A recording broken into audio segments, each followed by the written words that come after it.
Hello and welcome to Tales from the Tumble Tankard. I am Jim, aka Argent Wind, and I'm your dungeon master for Apris, the Shattered World, here on the Discord server, Tumble Tankard. And it's been a week. It's been a lot going on here, and we have a new player with us now. Futara is officially here now, and last week we actually got to meet Futara and hang out and do some partying and play around in kind of the last night of the last night of Wellfest in Port Oris. The group has commissioned some items, made decisions on where they're kind of heading, and what's going on. Learning a little bit more about both Sutara and kind of how the Grasping Void came to be into the world. And still learning more about that as we go along. The darkness looming beneath Drakal seems to be the biggest concern at this point, as reports have come in from various sources that there have been undead sighted in the largest city of Eris, Oris, within Drakal itself, the Gold Dragon city.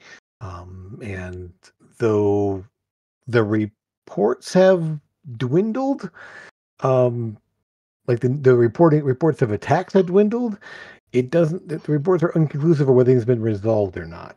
And so, with that and knowing what's going on there, the party, I believe, is planning to head off that direction. However,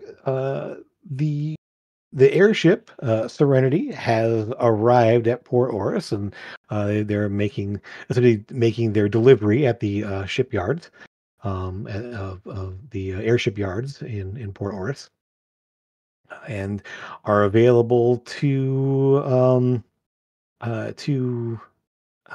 for the crew for the party to use for their expeditions and such. Again, met a new mechanic. Montage, who's eager to join up, a former student of Nils, who's now eager to join in the chance to operate on an airship. With that, though, we're pretty much ready to head off wherever you want. So, is there anything you want to do in your last, we'll call it day in Port Oris before moving on? Any weddings you need to go to? Or Wow. No. I'd like to go and see Nils. Of course. And so you had mentioned wanting to pick up some items and stuff for your siblings and such, Yes. supplies and stuff. I'll leave it up to you as to what things you buy. Pretty much in a city like this, you can find all kinds of things. So you can let me know when it comes up later on what you've gotten for them and when you deliver. We're not. I was going to just mail them off for those who are being mailed off, but Well, it works too. yeah, because Okay. we're not going back to Ravenscrest, are we? Not unless you making a detour. The plan was, I believe, to start heading off to your call. So it depends if that changes or if you guys want to make any detours. It's up to you. I didn't plan on it going back to Ravenscrest. Did you guys want to go back before we head off completely?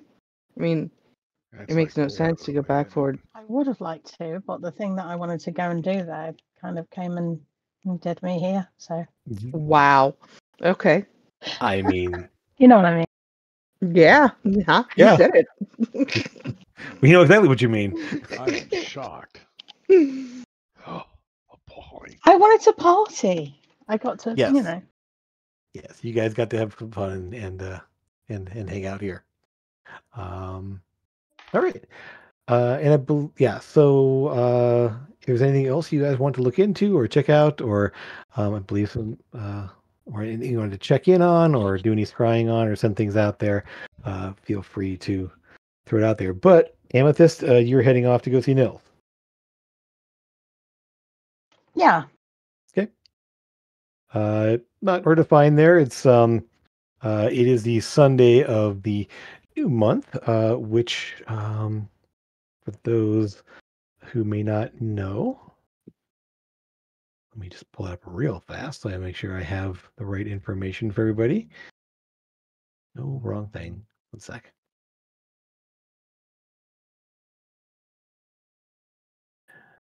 I didn't have all my windows open. I'm sorry.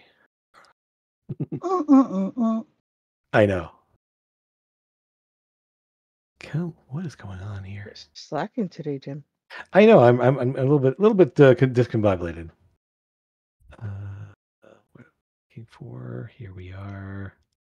He's had a week. I know, right? Okay. Yeah. So it is the first of reaping, the month of reaping. As we are in the official, we are officially in summer now in Avarice. It is a warm, sunny day where, as people are already sort of in kind of the in cleanup mode, as they're literally going and clean up all the remnants of the festival, and everyone's kind of getting back to that after festival week, just clean up and restocking and getting prepared for the new season and kind of where things are going. So the month of reaping is sort of when the initial harvests begin. As crops have come in, and they are starting the early summer crops are being harvested, and the late plantings have begun for things that'll be harvested at the end of summer. But with that, Nils' shop, yep, it's pretty much as you normally see it there, and as the bell rings as you go in there, you step out and Amethyst, good to see Hello you. there. How you doing? What can I do for you? I wondered if you had something. I have lots of things. Yes. You remember the thing that I think Trevor had something with Magitech on it. He wore it on his wrists. I'd like something like that if you have it for our little friendly dwarf. Not sure I know exactly what he had. So you're looking for something that I believe it was something with a wrist pocket spell plate. Oh right, yeah. That's a pretty common thing. I think I've got something I can whip up there. Typically, it's oftentimes on gloves or bracers or anything else like that, just because it makes it easy to tuck out of the way. So pretty much just anything you can hold in your hand, you can just flip and it disappears, and bonus action to bring it right back. So yeah, you just kind of make things disappear from your hand. Kind of useful. I use it a lot of times when I'm having to carry around my crossbow and such. I think that would come in handy for a rogue. Absolutely. It's one of the reasons why I keep them in stock here. A lot of the syndicate members look for things like that to kind of be able to slip things away. And I mean, I don't pry into how they're using them, because you can also make like a bag of goods disappear in your hand as well. As long as you can hold it in your hand, you can make it shunt away into a little pocket space for a time. So yeah, I can bring something like that. I can take care of that. I don't have anything. I'll check in my spell plates. I'm sure I've got some in the back there and could whip up something for you. That'd be great. Thanks. Excellent. And Don't suppose you know if Alendra's got any boots of Elvenkind, do you? I'm not sure exactly what she got in stock, especially now this week. I mean, she's been moving stuff, buying and selling all kinds of things, and that's another very common item of interest for local clientele. So yeah, I think if she doesn't have one, she can probably get a line on one pretty easily. I mean, I can create one, but I can create a pair, but it'll only be temporary until I can invest a little more power and time into them. Right. Okay. Cool. Yeah. So yeah, check in with her. I don't have her inventory list. I just kind of check on things that I need to help restock and such occasionally. So she tells me what she needs, and I make sure she either has the funds for it, or I have or get things that she needs. Okay. So I understand. Heard from the little bird told me you might be heading out pretty soon. Yes, it looks like we are. Okay. Probably be heading to Drakol. Well, So hopefully we can help the situation there. well, I'm not sure what's going on, but I try not to pry too much into international affairs unless it affects things there, and I don't deal much directly with the dragon folk. They tend to keep their a tight. Well, Sora's obviously got interests there. Bless you, bless you, good bless you. Bless you. Understandable. Yeah. Thank you. As well as family up that way. So. I know a bit about what's going on there, but I said I don't. They're not ones that I can work with as suppliers, at least for materials. I get all my stuff mostly from Coppervale. A, it's closer, and B, they're a little less stingy on their materials. They're.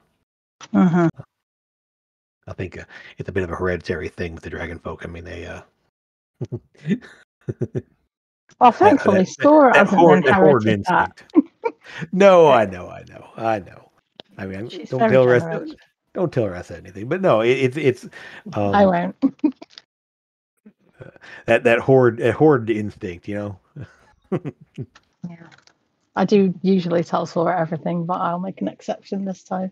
It's all right. I mean, no, I know. It's mostly just they're all secretive and keeping themselves for the most part, and so I never really travel much over that part of the world. So yeah, I mean it's but whatever it is, you take care of yourselves and you come back safe, and well done. You look after everybody here. Of course. Tell Sora we are working on her item there. We should be able to ship it via the crate, the chest you have on the ship there. Once it's ready. Awesome. And I think Lucas had an item he just picked up. Grimbar had an item he picked up as well. So I think we're all squared away unless somebody else has something they need. Is that what we're going to do with the wrist pocket thing, or is that? No, I can have it later today. I'll either have it delivered wherever you're at there. I can have somebody run it over to you, or just let you know when it's available. I can just send you a message. And okay, awesome. Yeah, well, configuring that only take me about an hour or so. Because it's more of assembling than it is creation. Well, thank you as always, Nels. Of course. I try. Well, well, tell everyone else. Everyone knows they need anything else. They know where to come. I'll let them know. Right. I'm gonna give Nels a bit of a hug on the way out because just in case we all die. Bit awkward, but oh, sure, yeah, all right. Surely he's used to it by now. Sure.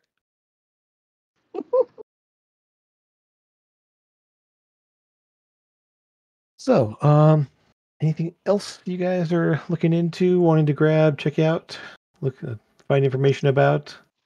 Does Sora want to meet me and come to see Alindra? Sure. We'll go see Alindra. Okay. Maybe bring Sitara to see if she wants to come and browse. Sure. Yeah. Yeah, and I'll go talk to Ironar. Excellent. About any information he might have about what's going on over there. Absolutely. Okay. Okay, we'll take care of that first, and we'll come back around to Alindra there. So we'll kind of assume that you're off doing this while Amethyst and then the others head over to the menagerie. Lucas, you're the only one I accounted for. What is Lucas up to this morning?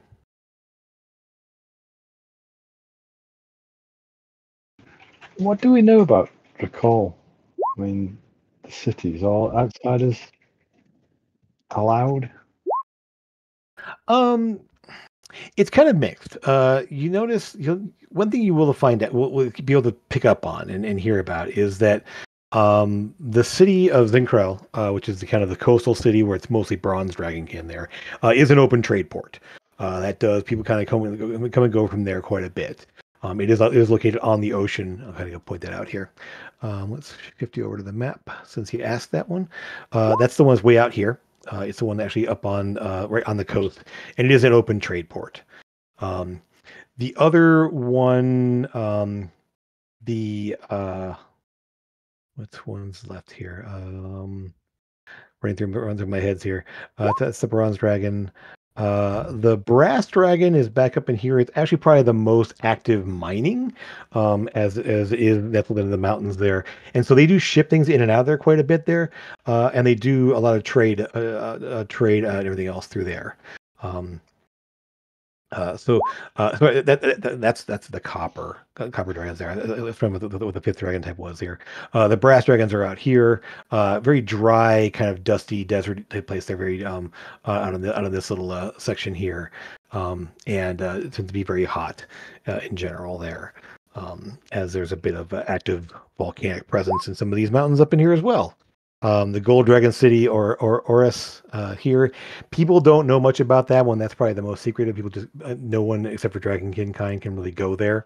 It's sort of their I guess what you call spiritual slash. It's a seat of their power essentially. It's the largest of their cities, and not much is known about it other than it is a massive like dug out mountaintop essentially. That's the main part of the city, and then the silver dragons are over here. This is high up into the snowiest part of the mountains in the south up in here. They are renowned to have libraries and be sort of a place of learning, but you have to get very special permission in order to be allowed to come and go from there, and very few people are able to really venture in there. So it tends to be a little bit more standoffish. But it's also very cold there, so most people don't want to go hang out there. Other than that, so I mean, yeah, it's the Copper Dragon. Copper Dragon is a trade hub. The Brass Dragons are somewhat social. They are near the coast there, but it's very dry and hot there, so it's not very comfortable for most people. But the Bronze Dragons place over here, that one is definitely a kind of a hub there. In fact, that's the one that Amethyst can confirm. Did have a stopover there. Yeah. Okay. Yeah. But according to the report that Sora got here, the problem is in Oris, and it is the one that's not open to outsiders typically. But Grim, from INR, two things. He does know he's been hearing some reports of unrest, problems, and such in Drakal. Some of the mining operations that the Copper Dragons have had some issues. Not so much that they can't still function, but they've reported some troubles occasionally. Some miners going missing, some shipments being lost, but not. It sounds a little similar, at least, to the situation you had underground there, with some people like just not not so much even that they're attacked; they're just sort of wandered off and aren't seen again. He doesn't know much about what's going on otherwise in terms of the city. He doesn't really deal with a lot. They deal with the Copper Dragons fairly significantly because of the mining operations there. They use as an alternate supplier sometimes if Copper Vale's prices are going too high. They can. He's worked out some deals and such there. However, he does let you know that since you're going to be out, they are hiring the Crimson Hunt to sort of patrol the northern coast there. The Crimson Hunt being the mercenary group the group has had connections with there, and the captain of your airship used to be a member of the Crimson Hunt there. And so they are mercenaries that were originally based up in Scarlos, who have sort of ranged out to other places, and they actually have a permanent lodge here in Port Oris, and they're able to, and so they're always looking for work, and they have an airship as well, and so that airship is kind of will be used to kind of scout around the northern coast to see what they can find, and pick up information there. So, IRNR is hiring the Crimson Hunt Yeah, to do yeah, the northern issues with the pirates. yeah. Well, it's just to find out information. They may not be able to actually deal with them, but it's mostly just find out information because there's a lot of space up there, a lot of room up there. So, he says he also does have a couple just kind of putting out feelers in the port cities for anyone who gets any more information. So he's basically in full information gathering mode between the Crimson Hunt and his contacts in Greencliff and Northport, to kind of just get whatever information they can get. Okay. All right. So yeah.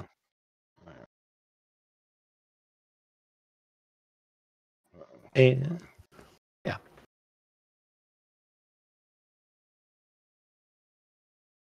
And then, so what do you think about that here?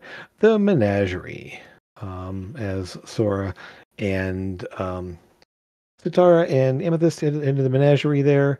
It is a bit depleted. A lot of these the stock has been picked over and is being sort of like re-shelled. There's more empty space in this place than you've seen in your previous times, which makes sense as they were doing a pretty brisk trade on the out during Wealthfest there on the street there. They just kept rotating wares in and out, and so they're in the process of sort of restocking and recataloging and kind of seeing what's going on here. Both Danlin and Lindra are inside. Both smile as you approach there, looking a little tired for a Sunday, as they've had a lot. They've been working hard this week. Oh, well, hi. What can I do for you three? What brings you here? I understand you're going to be heading out soon. Yes. Yeah. Well, is there anything you need or anything? What brings you in today? Just wondered if you would you have in stock a pair of boots of elven kind? Oh, those are definitely some of our top sellers here. Let me see if I have any left over. One sec. Sorry, I just put up one thing. Where did my Any left over? Well, I mean, effectively. I mean, well, yeah, but like, you make more than one boots of elven kind? Well, I usually have quite a number of them, as they are a very popular item to buy. I mean, Syndicate people like to buy them, and the Shadow Syndicate. I bet they've all got them. I mean, it's one of the things. As soon as they can afford them, they usually go for them because they're very helpful in that line of work. Oh yeah, not gonna. Just thought it was more rare than that. That's all. I mean, they're not. I don't think I have like dozens of them. We usually have a couple of pair in. Nice. Let's see here. Do I happen to have one in the back here? Yes, I do. In fact, I'm not sure who they're for. I can see why this pair is still here.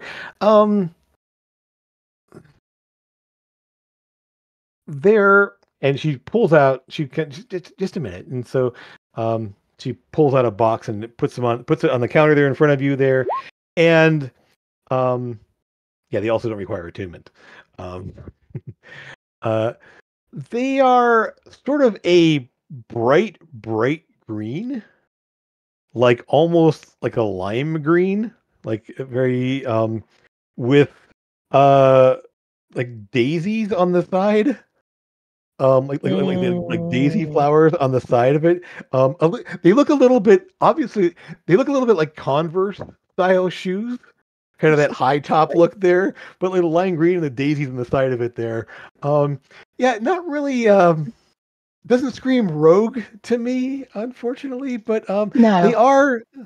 But they still function as normal there. I keep meaning to kind of pass these off to Nils to get them like switched over to a different Nope. I mean to a different I style. wonder- But Nope. Leave I it the way wonder it if is. Nils can switch the enchantment with the ones that Grimbo's currently wearing, because I'm sure Sutara would quite like them, maybe with daisies on them. Maybe not. I don't know. I mean, Oh, you don't want to see Grimbar walking around with flowers on his feet? I would think love that to would be see hilarious. Grimbo walking around with flowers on, but I don't think that's going to happen, do you? I don't think that's very likely. I think if he wants the boots of Elvenkind, he will wear whatever it is that we give him. well, I do know that Nils does have a way. I mean, that it's kind of a proprietary thing he's got there, but Daisies is are a way fine. to. It's the pink that gets me. Well, not pink. They're Or the they're lime bright that green. gets me. Yeah. Mhm. They I mean, I do know he has a way to transfer enchantments and such. So or even to combine enchantments and everything. So that's always a capability if one wants to go that route. I just I don't know. I kind of held on to them because I think this obviously works for somebody, and I'd be happy if I go to a home who actually would like them. Mhm. Mhm. Mhm. I think we should get them. I mean, you did make her dig around in the back to get them anyway, so we should get them. Well, I'll give them to you half off. It'll be 1,200 gold. Ouch. It'll be 2,500. Well, and with this, Did you say 1,200? Mhm. It's doable, isn't it? Mhm. Yeah. Yeah. Yep, we can do that. I'll adjust the bank accordingly. All right. Thank you, sir. And so since Tara, this is kind of your first time inside the shop here, this is just think of a magical thrift shop.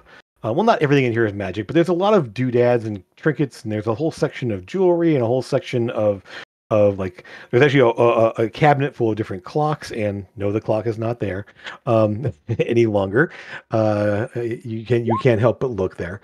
There's a number of different things, and just it's a lot of odds and ends, and there are some truly magical items in there as well. One thing that does catch your eye is there is a 12-foot tall obsidian sword, like propped up against the wall, or attached. It's actually bracketed to the wall on one side there. The blade is 12 feet, and it's about a couple feet across as well. Just looks to be made of obsidian. There's just Sure, stares at it Wow. all the time. Mhm. Yep. Mhm. Yes. Yeah, it's not magical. It just is a obsidian, like looks the size, basically the make of a long sword, but all cut from obsidian. Wait till we tell her about the Doom clock. Yeah, Mhm. that's the clock that's not here anymore. So yes. Yep.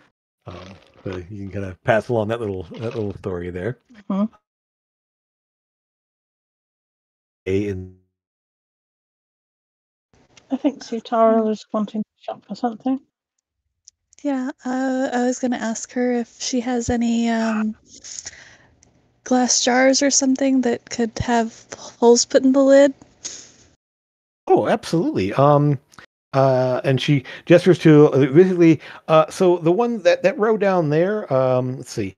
There's a whole section of perfumes there that have different glass jars. There's a whole section of just effectively various just glass containers and such. I'm looking for like more like jars. There's a section for over there where people do like canning and such. We do have a whole batch of those jars as well. So So, yeah, I mean, take your Okay. pick. A couple of canning jars would work. Sure. There's varying sizes there, from little ones about yay big to like the full on like half like quart size. So like a half pint size up to quart size. Gotcha. Probably, something fairly decent size. Yeah. So yeah, you're able to fit there. They have some that have more like a little screw-on lid, or they have one little flip-on seal lid. Definitely the screw-on lid. Okay. And yeah. Yeah. You can get an assortment for a gold. Varying Okey-dokey. sizes there. Yeah, they're not magical. Actually, are you looking for something a little bit more durable? Perhaps. So that little section, she points to this over here. That little section right over there, and she points to a couple. It's a series of like 4 jars. But they're a little bit, like pot shaped. They're not straight up and down size. They're a little bit pot shaped there. Those are actually glass steel. They're pretty much unbreakable. Okay. Those would be those ones over there. We usually go for about 5 gold each. All right. I could get one of those. Okay. Yep. And so glass steel is basically just unbreakable glass. Pretty much what it is. It's treated with an alchemical mixture that makes it unbreakable. Awesome. Well, anything else you need before you head on out? I know you have a lot to do today.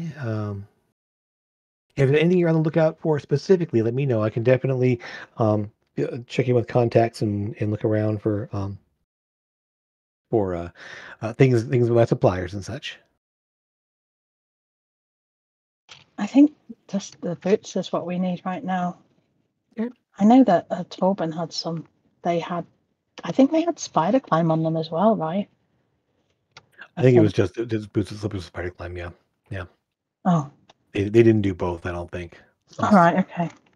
And they could have at some point, but they didn't at the time. Mm-hmm. All right. Well, like I said, if there's anything specific there, you can always send me a message, and I can start working on that, trying to find stuff for you. But it's a matter of we're in kind of restocking mode now.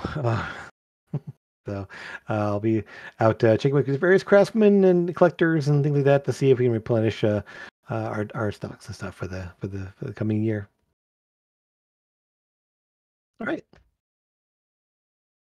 Well, Danlin is just sort of like moving around, like picking up shelves, stocking things, kind of moving things back and forth. He's able to actually lift a little bit more than her because he can use the little lift platform to get more. It doesn't rely especially on his arms to carry things around, and so he's kind of doing a lot of the heavy lifting and such of things, being able to move around like boxes and such. Yeah. Other than that, you're able to kind of pick up and move on. Okay. What next?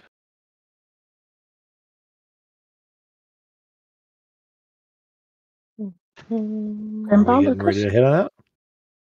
Anybody else need anything else? So I need to change colors, but that's about it. There we go. Change colors? What? They need to be gold. She's a blue paladin, Jim. Of course, yes. I need to be a gold paladin. Or bronze, I think. Bronze paladin. Yep. Okay. Okay. So with that, you will check in. You put the bug in Janan's ear for this, and she's mentioned the transportation specialist on staff that can do the work for you here. And when you meet the transportation specialist, they are a walking statue, not a a Warforged. You met a couple Warforged at this point here. This one looks like an actual golem, like stone golem. Okay. A bit spindlier than the ones you see. You've run a couple stone golems before. They're these big blocky looking statues. This one's sort of like spindlier arms and an odd, like somewhat human card face. It's like just take human features and just squish them. Like just kind of round them off and squish them. So there's vaguely human human features on the face. But they seem to be some sort of automaton looking thing. You're not sure. But when they speak, it comes out in a perfectly clear voice that you are looking for specific transmutation, I believe, was the thing I was told. Yes? Yes. So you wish to retain your abilities as such, but just change in appearance. Correct. And let's see. As my understanding is blue to bronze. Yes. Excellent. Yes. So effectively, the change will be somewhat superficial for this level of magic, but it can be done, and it will be probably the least disorienting to you. It will be mostly a cosmetic change, with very little physiological changes at all. So I will get to work if that's all right. I do ask that you remove your equipment, as I don't want to accidentally transmute any of that as well. It is a bit dangerous in that if you have things that they can be, well, lost in the transition, let's just say, if there are things there that are not part of your physical form. Right. Yeah. So I will start to take off my armor. All of it. I'm not used to doing it because normally Catherine does it. And I still have on my I can help. noble clothing underneath. Yes. Well, whatever you're comfortable with, I just want to make sure you're something you lose any chance here. It doesn't make it more difficult. But yes, okay. And you just sort of like stand here, please, very still for just a moment here. Once the transition is in process, I will need to maintain it for a full hour in order to make sure it doesn't wear off instantly. So, are we prepared? I believe so. I don't think there's anything else we need to wear. I've taken armor off. I've taken boots and, well, shin guards and bracers, my weapons. I am basically just down to my normal clothing. All right, then. Well, in that case, he will then sort of like raise his hands up there, and his hands are also like essentially like each section of like finger is a different like rounded stone that all sort of moves like normal fingers, and you don't see any sort of connecting point between them. It's sort of this odd collection of stone, like almost like earth, like rounded stones and such. The way his fingers all work here, and he just makes his gestures. Power sort of wafts out from him, and you feel an odd tingling sensation over your whole body. As you kind of glance down, your scales just slowly shift from down your hands, down your arm, and it's almost like a weird electrical sensation. You're used to feeling electricity. But it's this weird tingling that kind of moves all over your body, and as it travels over your body there, the scales shift from blue to a bronze metallic color. You don't see any change in the musculature. They still look the same physically, just the color is shifting. Takes about a minute or so to actually fully change from head to toe, as far as you're aware. And then your whole body just tingles. After a while, it starts to the tingling is still there, but you sort of get used to it. And over the course, give me Constitution saving throw just to see how well you maintain your composure here. Probably not. Sora's not very good at that stuff. Okay. 11. It's not +7 is pretty good. You just roll terribly. It's uncomfortable. After a while, the tingling sort of is you just find yourself like wanting to move and like and like just sort of pause. Please stay still. Don't move far away. It may break the connection here. I want to make sure that the transition is seamless here. So stay still. And you just while you don't run off or you can't help but flinch every now and then and he has managed to over time it starts to the tingle starts to fade away, and after what seems like hours he says, I think that will do. Yes, I believe everything is in order. Please, he steps over. There's a full-length mirror off to one side there. Please, make sure everything is to your expectations. I will look at the mirror, be surprised that it is there, but kind of at the same time put off. I don't like the color. It is not me. Well, Do I see any pieces missing? You don't see it. The only thing that you kind of get a little bit is kind of like looking at your under the nails on your fingers. There's still just a little bit of bluish tint underneath there. Not to the point where it'd be noticeable, but just sort of like, oh, okay. So just kind of in that part underneath the fingernail, underneath your claws, essentially. That'll help because that'll help me keep blue. It's But yeah. nail polish. Nobody will know the difference. Yeah. Other than that, though, I mean, it's weird. You're metallic and bronze, and you still feel the same electricity you always felt. You still feel everything. You still feel as strong as you ever felt. Your body has the same mass as far as you can tell. Nothing's really shifted or moved on you. Well, how do I look?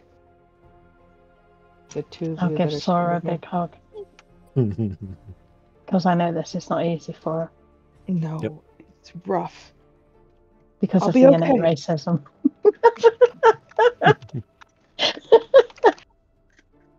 You know. Sitara, not knowing that it's rough at all, says, "You look great." Thanks. So shiny. Oh, I'm shiny now. I mean, you're Okay. metallic. So Yeah. Right? Yeah. You are yeah. shiny. yeah. I feel What- like we could polish you. Don't. But let's not. Okay. Just buff you up a little bit. No. Mm-mm. Okay. Let's get your armor back on then. Yeah. Yeah. At least that's blue. Yep. Yeah. Yeah, everything's still the same color. Everything else, it'll put it all back on, and it all fits like it's supposed to. But yeah, it's effectively, as far as you can tell, nothing is worse to wear. It's all still. There's something different, however. Mm-mm. Like you feel, your mouth feels strange. Not wrong. It's still that again, that tingle that you normally feel, but you're like there's something in a weirder metallic taste in your mouth that you weren't expecting. Not unpleasant, just different. It's like that feeling. Normally you kind of, when you breathe out lightning, you get that ozone taste in your mouth, so that kind of your nose and everything else. But there's just this sort of like, I mean, if you ever like actually like put metal in your mouth, that's sort of weird, like metallic taste that isn't Yeah. ozone taste. Like when we were Like- kids and everybody ate pennies. Mm-hmm. Yeah, kind of. Yeah. And so, or the I never did that. You're a liar.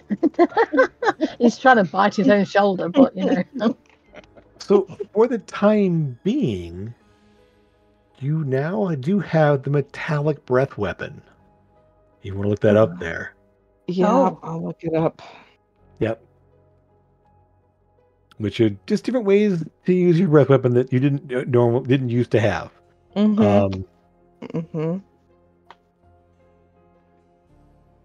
So other than that, though, everything else is still the same. Your resistance is still the same. Just your breath weapon has a differing effect there you didn't normally have, which takes some getting used to. Tell it breath. No, it's actually not that one. No, not that one. It's a different one. Sorry. Yeah. I can delete that. Sorry. Yeah. Oh, it's enervating breath or repulsion breath. Mm-hmm. Yes, so you have those abilities now as well, Nice. which are not bad abilities. No, So, just not mine. yep. Yeah, for the time being. Yeah. All right. I think we should go back to the group. Yeah. If we need to make sure that we alert everybody we know that I don't look like me before we head over to them. I mean, for the time being, you could look like you again by using your disguise ability. No, I got to get used to it. You know. You still look like you. You're just a different color. It's like someone painted you metal. So, I mean, Lucas already knows. I think. Does Grimbar know? I'm talking about. I'm talking about Sereth and Strega and Mom. I'm more worried about your mother, but I mean, you can let your mother know before we get there, though, right? I don't have a sending stone to her. In fact, if we go and deal with the situation first, you can change back before we go and see her. There's no need to frighten her, or the kids and stuff. We'll figure it out. Yep. The last thing the transmuter tells you before is that this can be dispelled by someone with enough power to do so. So be aware that someone might be able to determine that some magic is being used to alter your appearance, to alter your form. It is not obvious, but if someone were to become aware of it, they could try to dispel it. Although it would be very difficult. Right. As difficult as it would be possible to do so. Well, still have to pretty much stay away from magic users. All right. Yeah. Thank you. I appreciate it. Of course, yes. It will help in what we are doing. That is all I wish to do, is help. I forgot to ask, how much did you want for the changing? Oh, it is nothing. It cost me nothing to do. You okay? You sure? I can do this again tomorrow if I wish. Okay. Nothing is appreciate it. Ever. Yep. Talking of doing things again tomorrow, so I had a pumpkin cupcake this morning. I totally did. And the wrapper's right here as I jingle it in front of you. It's a wrapper? Yeah, you have to keep the wrapper. You have to keep the paper from the cupcake, and then every day at dawn a new one appears there. Okay. I get a new cupcake You every sold morning. it to me. Sure. I know what you're talking about. Okay. All right. In that case, yeah. By the time, so back to the ship then. Or anything else you want to do? Or are we taking off? I think so. Unless anybody else has anything else to do, we'll just give Grimbar the green boots for the daisies, I guess. If he's, I don't know. Are you going to Seems tell him happy what you enough. did? I mean, if you want us to change the enchantment and put them on your boots instead, we could try and do that before we Well, leave. he doesn't know you're getting him boots. No. So Yeah, he doesn't. So, So I say you're leave gonna it the way give it him is. green daisy boots. He's gonna tell you, no, I'm not gonna wear them. No, well, that's Why what I was am I gonna wear thinking. those? Well, then Sora gets to have them. That's how that's going to work. So let's go and change the enchantment. No, you don't understand what I'm saying. You didn't tell him what they were. You're just saying, here's a new pair of boots, and he's gonna look at the boots, and they're lime green with daisies, and he's gonna say, stuff sand, go kick rocks down the road, you know. Well, that's why I was thinking if we changed the enchantment and gave him his own boots back, but with, silence on him instead of whatever. Or, okay. I mean, I see what you're. Okay, all right. or even as well, if Or that's something that he can do. both. Or both, yeah. Both would work because he would obviously benefit from the speed. And I don't think anybody else in the group has a movement speed less than 30. So I think he'd definitely benefit from both. I think I still have less than 30, do I not? Yeah, you My do. base Yeah. move? Without the boots, yeah. That's Yeah, what you- I'm saying. I think you're the only one who'll benefit from having the boots of striding and springing, which is why you got them in the first place. Okay. So But you if we can get Nils to put them on top of his boots, that would be fantastic. And then there's just a pair of green boots with okay, daisies well, on. Now, yeah. I'm happy to put them on with no spell plate at all in them, with no enchantment. No, but if you're gonna if I'm gonna have both, Elvenkind and Striding and Leaping, Mm-hmm. oh hell yeah. Mm-hmm. Oh yeah, I'll give you the 1,200 gold for that. That's fine. It's party funds. Okay. Okay. Oh sweet. Well, as you're finishing up things there, you bring boots back to Nils, and yeah, I can do that for you. Effectively, so that will cost 500 gold. As is like the I'll pay for that. Okay. I will willingly. Chap, you don't know what's happening. We just lent your boots. Okay. Fair enough. Okay. So Grim, what you can do is go ahead and take boots of Elvenkind and put them on your sheet as well. So you have both boots essentially, and then eventually I can create some ones that are combine them into one item. But for now, you just have both items and just equip them both.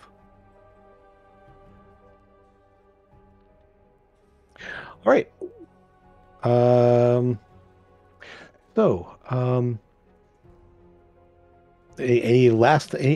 that case, now that the boots are intact there and you have a little time while he does that, checking in with the ship's crew, they are pretty much almost ready to go. Whenever you guys are, they're just kind of restocking, and they only had, the 2.5 day trip to get here, from Raven's Crest, so they still have all their supplies and everything else. They're just stocking up on a couple things they didn't pick up there, for a longer trip essentially.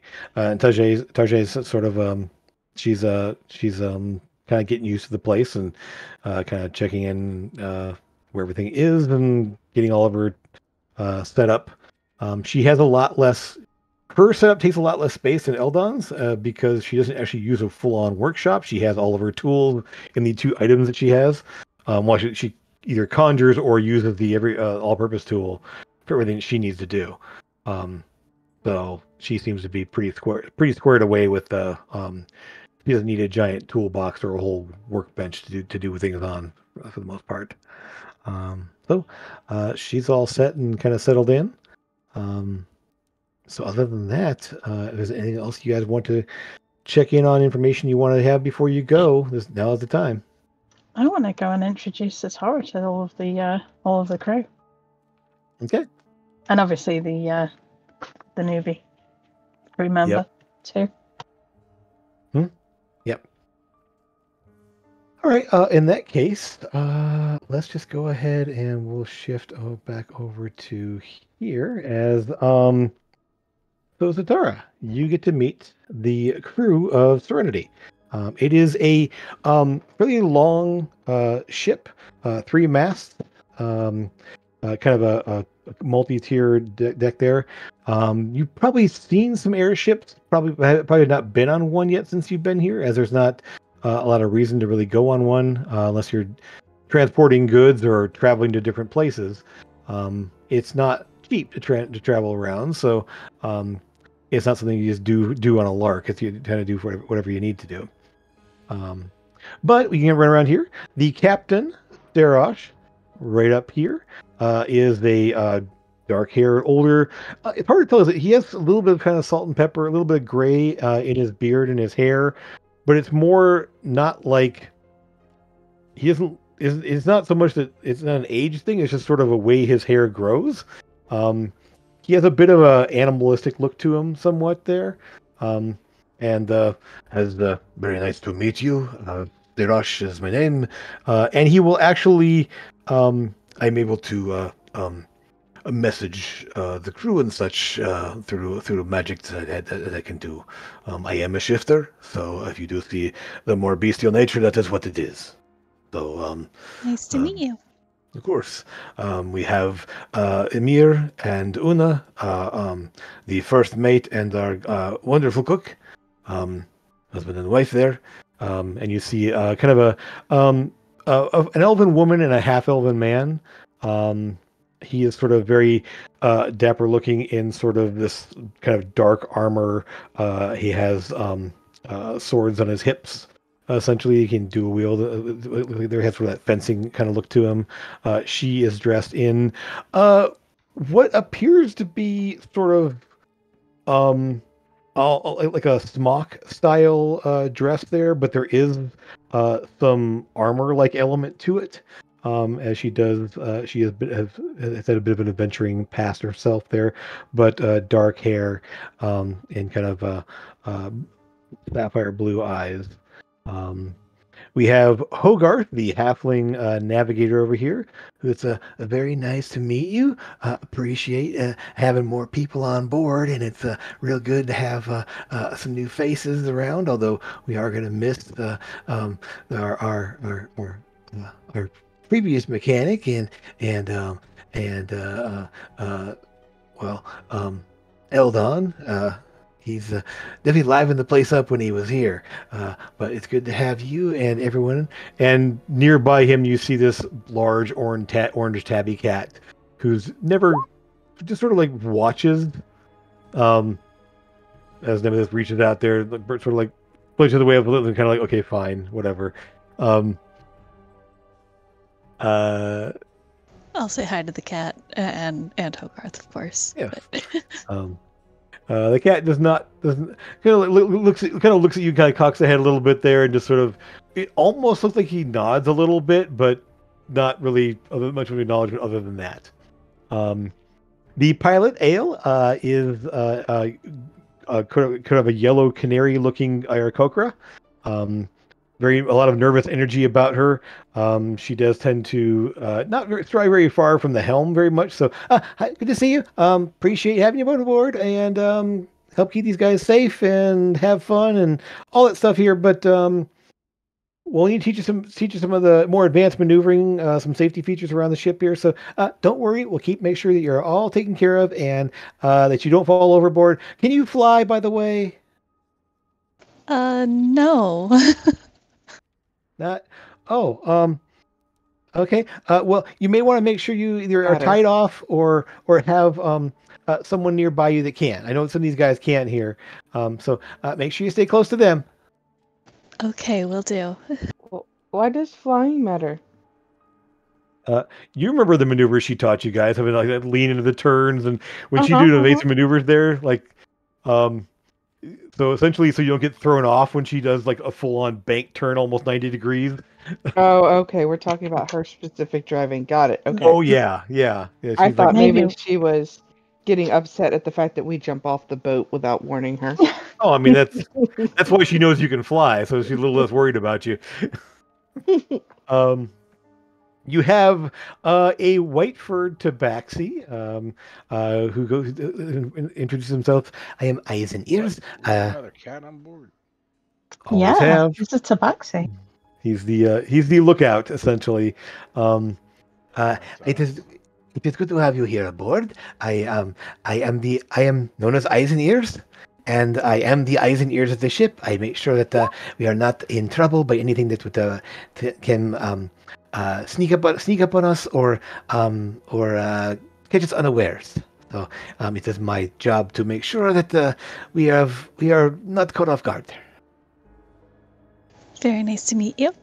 And last, who's just sort of like from like sitting up in the rigging. He's sort of like he's kind of like half twisted into the rigging of the sails up on the ship there. Hello there, Manuel. I am here to make sure that all of these things stay where they're supposed to, and that they stay repaired and such. Manuel de Havas. Sounds like an important job. And I'll wave at him. As one of the most important. And he kind of like smiles at the various other folks there and gives a tip of the hat to the captain. I think all the jobs are important, and I'm especially going to like give a little wink to the chef because she's fantastic and she keeps us all well fed. She just like gives you that small smile and a bit of a bow. Of course, dear. I appreciate the chance to try out new recipes and such whenever I can.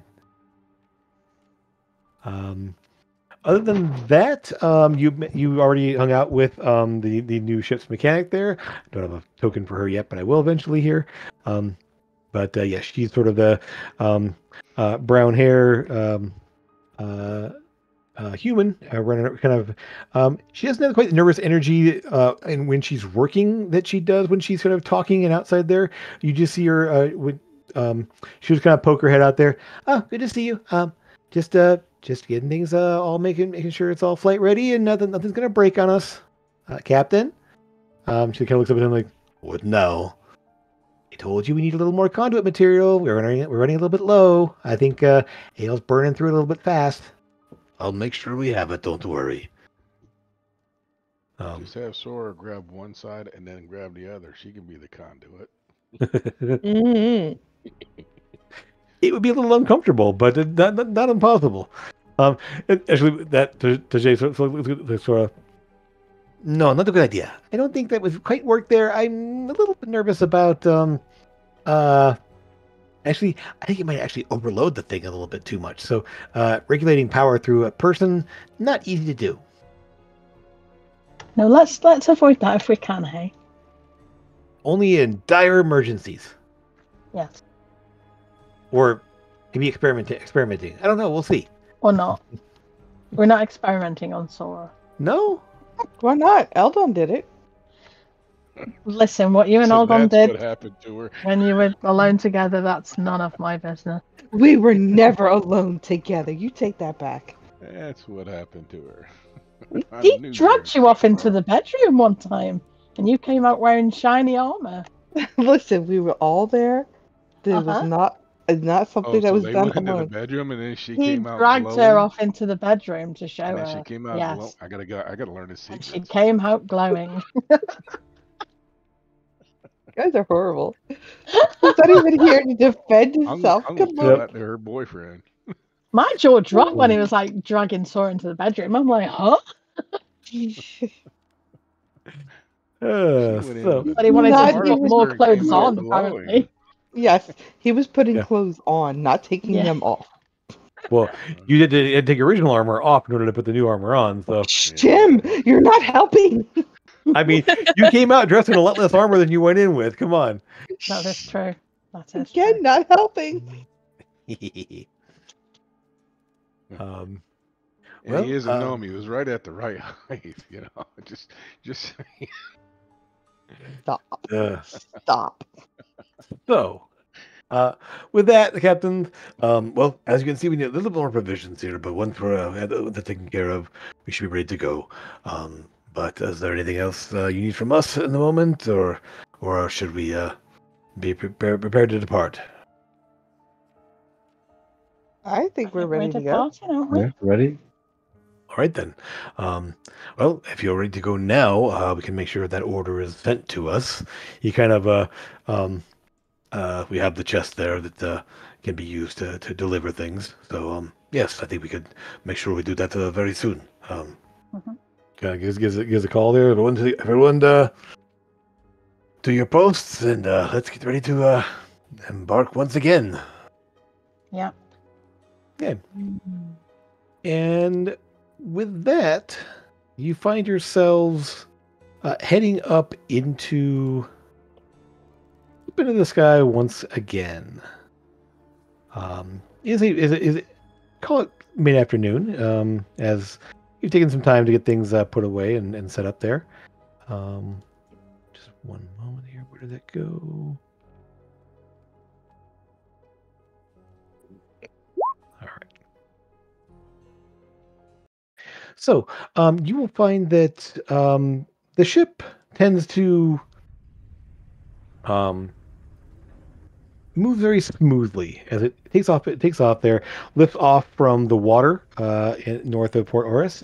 As you were currently docked up here, actually, where up at the city, and just lifts up, and within moments is just gliding forth. The ship, as always, for Satara, there, as you kind of say on the deck of the ship here, it looks like a normal, like waterborne ship. It has the weird thing is there's a weird feel to the deck. You haven't been around a lot of trees because where you're from, there aren't a lot of naturally growing trees, and there's not many trees in Old Karun. So this much wood is kind of a new thing to you. This much like actual like carved structure, lumber and such is but there's definitely an odd feel to it. It's very strong. There's very little give to it, as it almost feels like metal as you walk around. But it has this sort of a weird, soft texture when you kind of rest your hand on the deck or the railings. There are fairly high railings on either side there, about 3.5 feet tall on all edges of the ship there. As it raises up into the sky, 100 feet, 200 feet, 300 feet, 400 feet, 500 feet, and then just takes off. So your first time being on the ship, it reminds you a little, the way it moves, of the Spelljammer ships in Astral Space. They sort of floated around in this way and sort of it kind of like moved through the space. Not like shipped on the water, but just sort of like floating and drifting around. Because there are 3 sails on the ship there, and 2 side sails that once it's up into the sky fully, they are unfurled, almost kind of like bat wings, almost to come off the side of the ship there to pick up extra wind. There's some sort of magic that helps it raise up, and maneuver and such, but it's pretty much flown just like water, like ships on the water being picked up by the wind and using that to move. The pilot seems very, very capable of sort of shifting and drifting with the winds to pick up the most amount of thrust. Occasionally you feel a little bit of a lurch of extra speed, and it does this almost like a dolphin-like. I mean, it doesn't do into dolphins here, but it's sort of that sort of maneuvering of drifting and diving slightly and then kind of coasting back upward again, almost as if she's using gravity to kind of keep the speed going as well. She's not. The rest of you have been on the ship when she's doing this. She's not doing her crazy maneuvering where she's shooting for major speed. There she would actually like just let the ship almost dive for a while and then pull back up and then dive. And now she's sort of slow undulating, almost like you're on the ocean, the way it kind of drifts and moves on the air currents. On board, once everyone's settled in, it's pretty. There's not much going on. You guys feel free to check in and just see what plans you have here, what you're looking into, what you find out. You've all sort of found out information separately, but haven't had a chance to really talk about it and make any specific plans.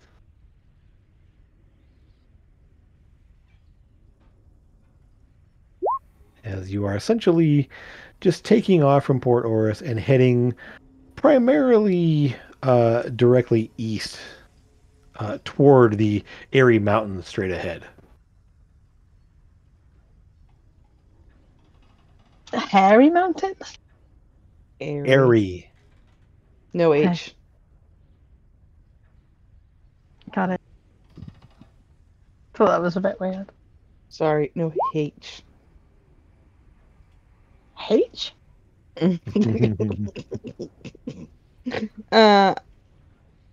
Yeah. Where do we want to go? Essentially, you're leaving here. You're going over to, well, here somewhere. You're not sure exactly where you're heading specifically. You don't really put in a destination exactly, other than the captain will at some point. I mean, no, we're heading to Drakul. So, where specifically are we going? Back to the village, or are we going to somewhere else? Are we dropping you off at some point in the mountains? What is your plan? So here's the thing, and hear me out, guys. I know we want to not scare Mom and the village as much as possible, but like, if we do die here, I don't want to not say where we're going and what we're doing, and the whole goodbye things.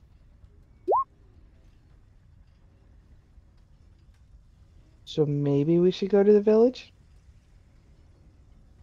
We're not going to die. Nah.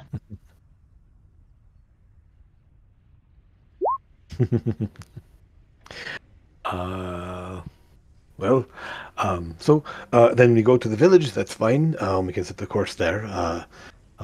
Essentially, we'll be just flying directly east until we're over the mountains, and then we'll drop into more of the the southeasterly direction, until we get to the Merc, and we'll decide if we want to just fly over it or skirt around it, or whichever you want there.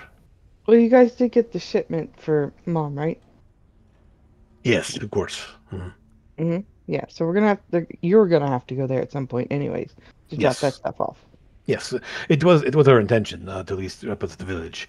I don't So- know if Where do we want to go, guys?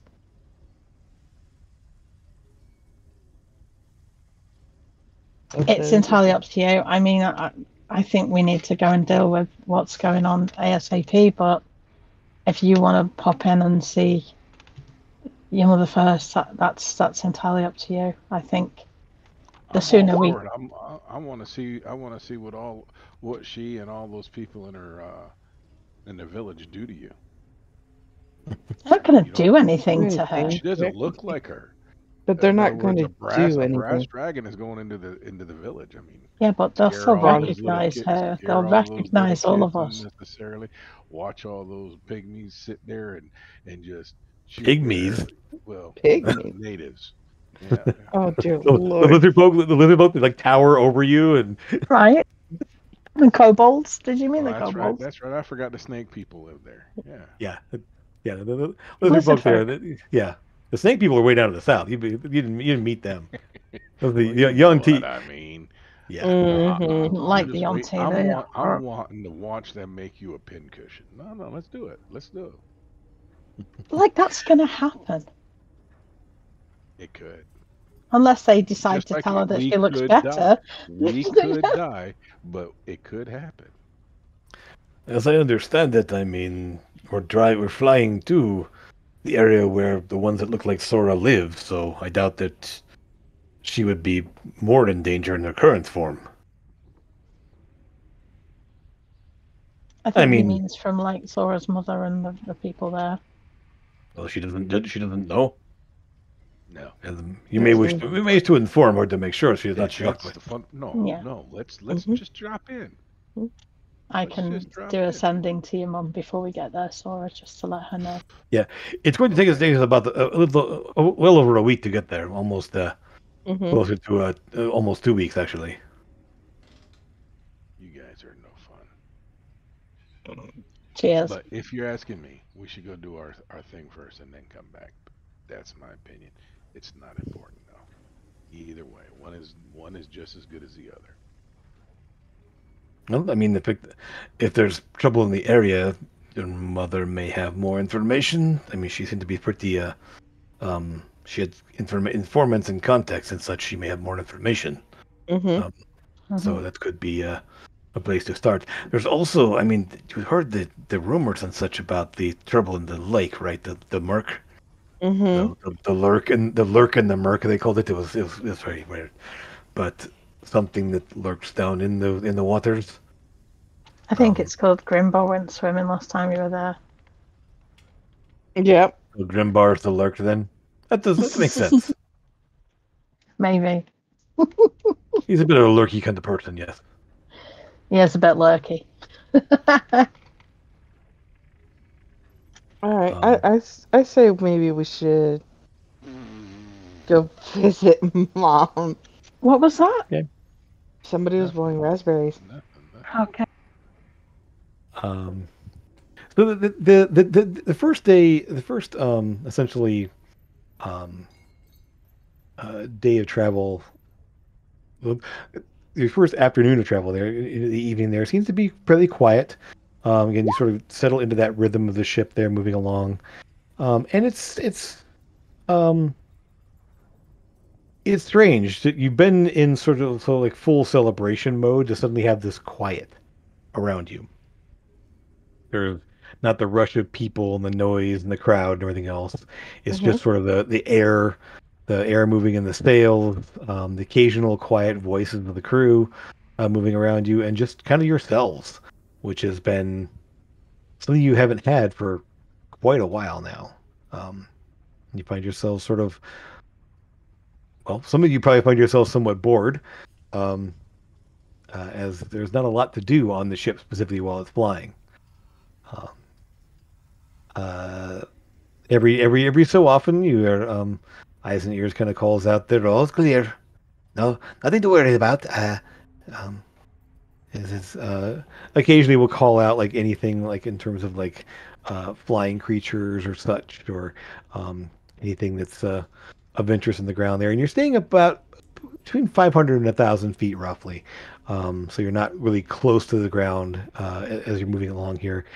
You see the kind of the green and everything else of the forested areas, sort of like kind of down below you, quite a ways down below you, as this part of the world is not super, like the trees aren't really tall like in some of the other areas. Mm-hmm.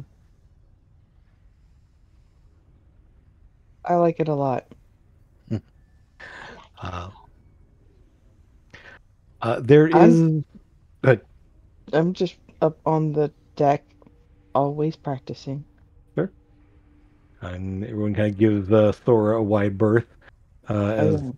you're sort of maneuvering around, and I go ahead and you guys can place yourselves out on the actual deck of the ship. As you will see, effectively, yes. So you have what you know here. The stairs leading up to the deck here. Below is the captain's quarters and the navigator's room, essentially. There are various. Uh, this space here actually also has a stairwell going down into the lower decks, and you're able to go down below there. Um, more often than not, Manuel kind of places himself up here in the crow's nest, just sort of keeping an eye on things and watching. And other than that, pretty much everyone else kind of stays behind below decks. The captain and the first mate will switch off, hanging out there. So sometimes it's captain, sometimes it's the first mate, and you're able to see those folks here. I'll go ahead and move everyone off to the side here so we have the rest of the crew all kind of at least accessible. They're not all out here. It's just if they're not on the deck of the ship, they're actually somewhere below decks. Where in the settings is it? Why is it I cannot like grab my picture and move it around? Okay, so I'm gonna show you. Go to your character. Okay. Hover over your name of your character until it turns blue. Now click and drag it onto the map. It's not turning blue. It's Mine's not working. Mine's turning blue, but it won't let me drag. Let me fix that. I think I know what's going on here. Mine's being racist. It's not turning blue. Let me double check yours then too. See if that's yours. It Should wants be to turn fine, pink. Grim. Why is Bert in a tree? Not in the trees on the deck of the ship. Not on my map.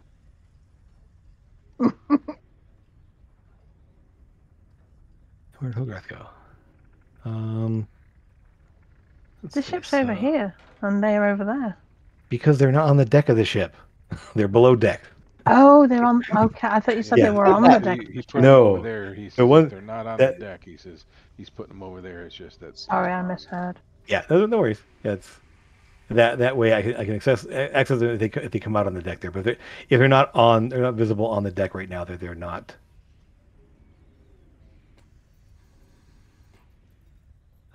Currently there. One missing. Let's see, why isn't Hogarth there? Sorry, getting everyone squared away. I don't have one. I'm gonna. You're gonna see Audrey here, but that's not Audrey at the moment. It's just a placeholder for Tajay. Oh, I see. That seems the other. Okay.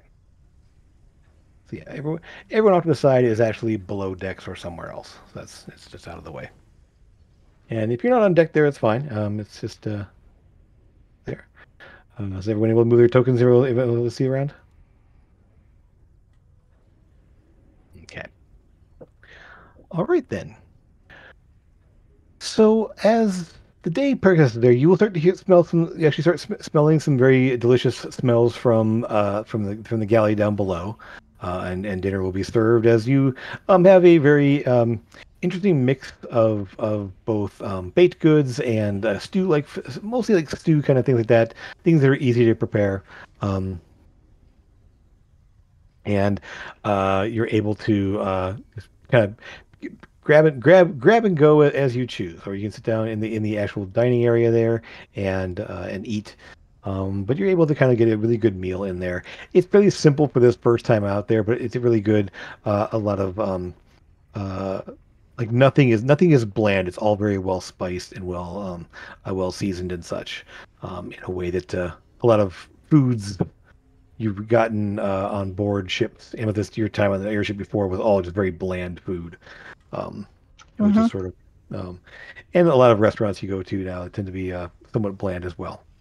That's why I'm giving this current cook a lot of appreciation, because it's good to have good food. Yep, she definitely has made sure that everyone is eating well. There is at one point Amethyst, Hogarth, and Bert will kind of step up to you and Amethyst. It seems that Bert here has been a little bit agitated. I think he wants to show you something. I'm not sure that's the best way to look at it, but he does want to say something. Kind of mutters under his breath. I'll go over to Bert and I'll sit down and say, "You wanted to tell me something?" I wanted to say that that the skies are clear, but there is reports of problems over Dreadmire itself. Weather there seems to be a little bit unpredictable right now. There have been a lot of storms and a lot of a number of strange occurrences.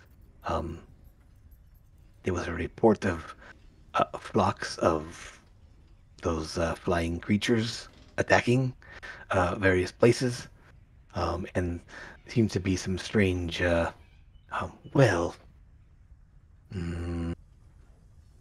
reports of problems. When you say the flying creatures, you mean the manticores that we had an issue with before? The ones in Dreadmire itself. They're the ones with the long, pointy faces and the leathery wings like bats. Okay. Pterodactyls. Right. The pterodactyls, yeah. Yes. pteranodons. So Yes. yes, there have been reports that there have been a bit, well, aggressive. Let's just say. Okay. Well, I guess if we have to take care of them, then we will. Just as we get closer there, I'm going to be below decks only. I think that's a good idea. You see, he's sort of looking around there. He doesn't seem to be too eager to be out on the deck in general. So if you need anything, I will be in down below. And so he kind of runs off and heads down in below there. And as he wanders away, I'll say, you might want to introduce yourself properly to Satara at some point, telepathically, to him. I've only talked to you, so I've introduced myself to the rest of the crew. No, he did speak to Lucas, didn't he? He spoke to Lucas before he spoke to me, and I was a bit annoyed by it. That's right. Yes. Yeah. Yeah, okay.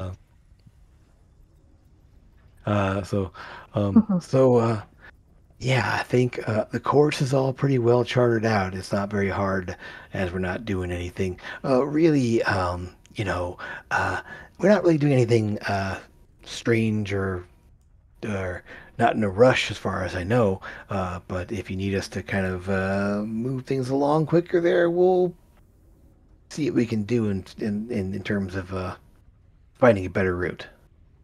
Yeah. We're going to have to try and work out a way of getting you guys off before things get a bit too tricky, so that you guys can get out and get to safety when you drop us off. Oh, I think we'll probably be landing someplace and putting in for someplace for a while, unless we need to go out of the region. We don't want to be too far away in case you need to be picked up. Well, I know that you guys stayed with Sora's mum for a bit last time, didn't you? But then we decided we were going to teleport back to Port Oros, so it might be worth just heading back to the city, or us meeting you somewhere. We'll work out where we're going next, I guess. All right. Well, I'll let the captain know, and we'll make sure that we have a good route planned out if we need to. Okay. All I'll let right. the others know. Thank you. Of course. I need more of those biscuits. He comes rush downstairs. He's downstairs. Sora, you kind of definitely feel like attention focused on you. Mm-hmm.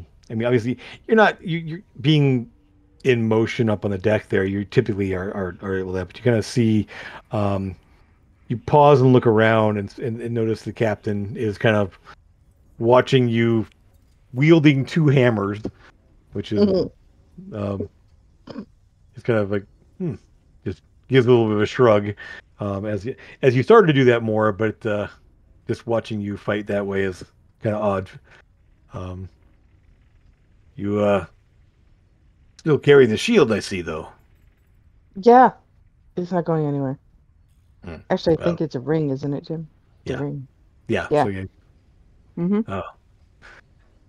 Well, that's good. I don't want to see you giving up all your protection. No, would never do that. I gotta protect these guys. You know, the dwarf keeps thinking that that he saves the party, but that's not how that works. We save each other. Yeah, that's the way it is in a crew. You all work together and make sure that everyone does their part. That's right. Except the dwarf. In my part, I just have to work harder than most because I pick up the slack of her. Mm-hmm. One of So these you- days. I can see Grimvald picking up some slaps, let alone any slack. Mm-hmm. He's getting a bit too cheeky, I think.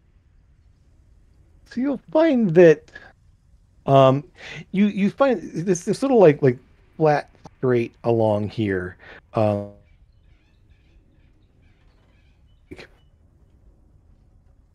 A ridge line, almost a higher point there where the trees aren't growing on the top edge of it here, and you see this little river kind of flowing along down to the right side of the ship there, off the starboard, and as you kind of like follow along that trail, you see you're getting closer to the river up here as night is falling.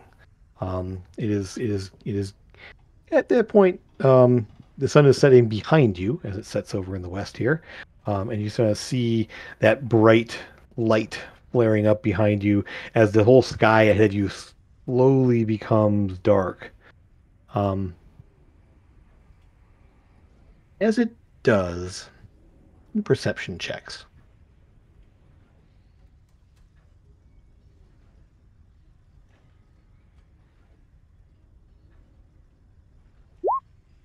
Sort of makes sense.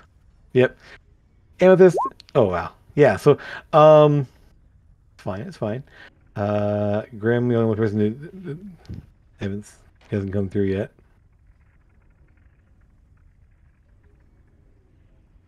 Why isn't it coming through? Is your Beyond 20 activated? Oh, there it is. It's here now. Okay.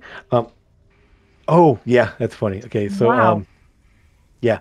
So as your reliable talent kicks in there, the 1 becomes a 10, and so you still get a 19. Don't worry about the second one. Sorry. Yeah, no worries.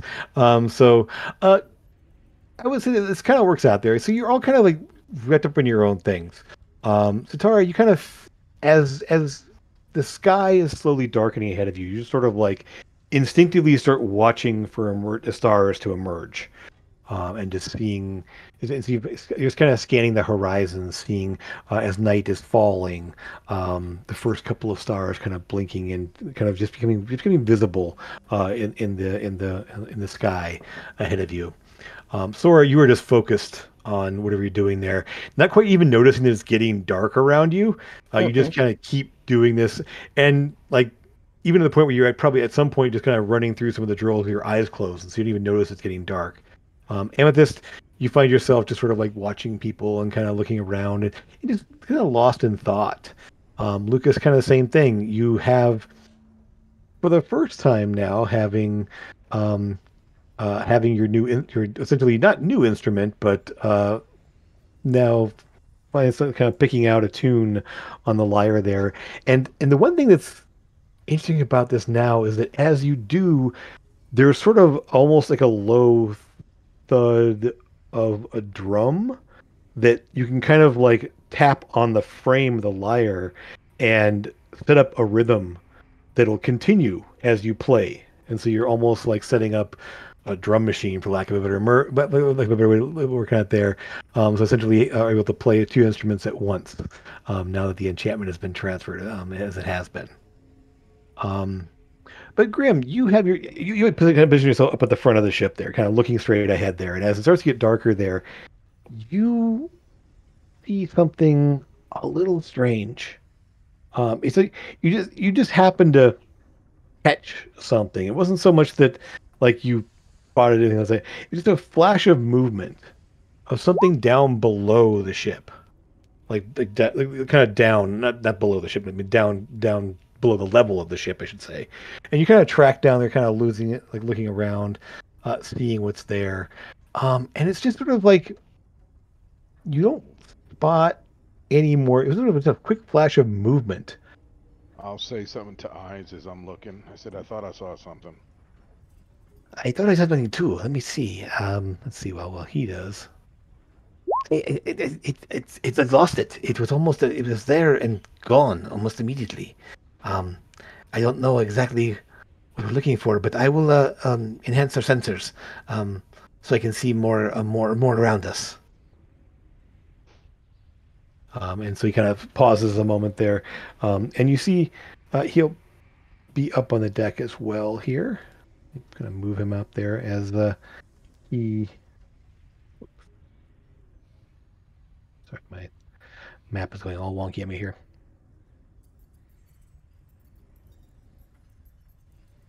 As he kind of plants himself, we'll put him up over here, just kind of like looking over the edge, kind of like you. Tell me if you see it again. I'm not seeing it currently, but there's definitely some movement out there that did not look normal. And there's just sort of a Nothing for a moment. Still quiet. Same. This is the creak of the sails, the rush of the wind. Looking at Sora, thinking.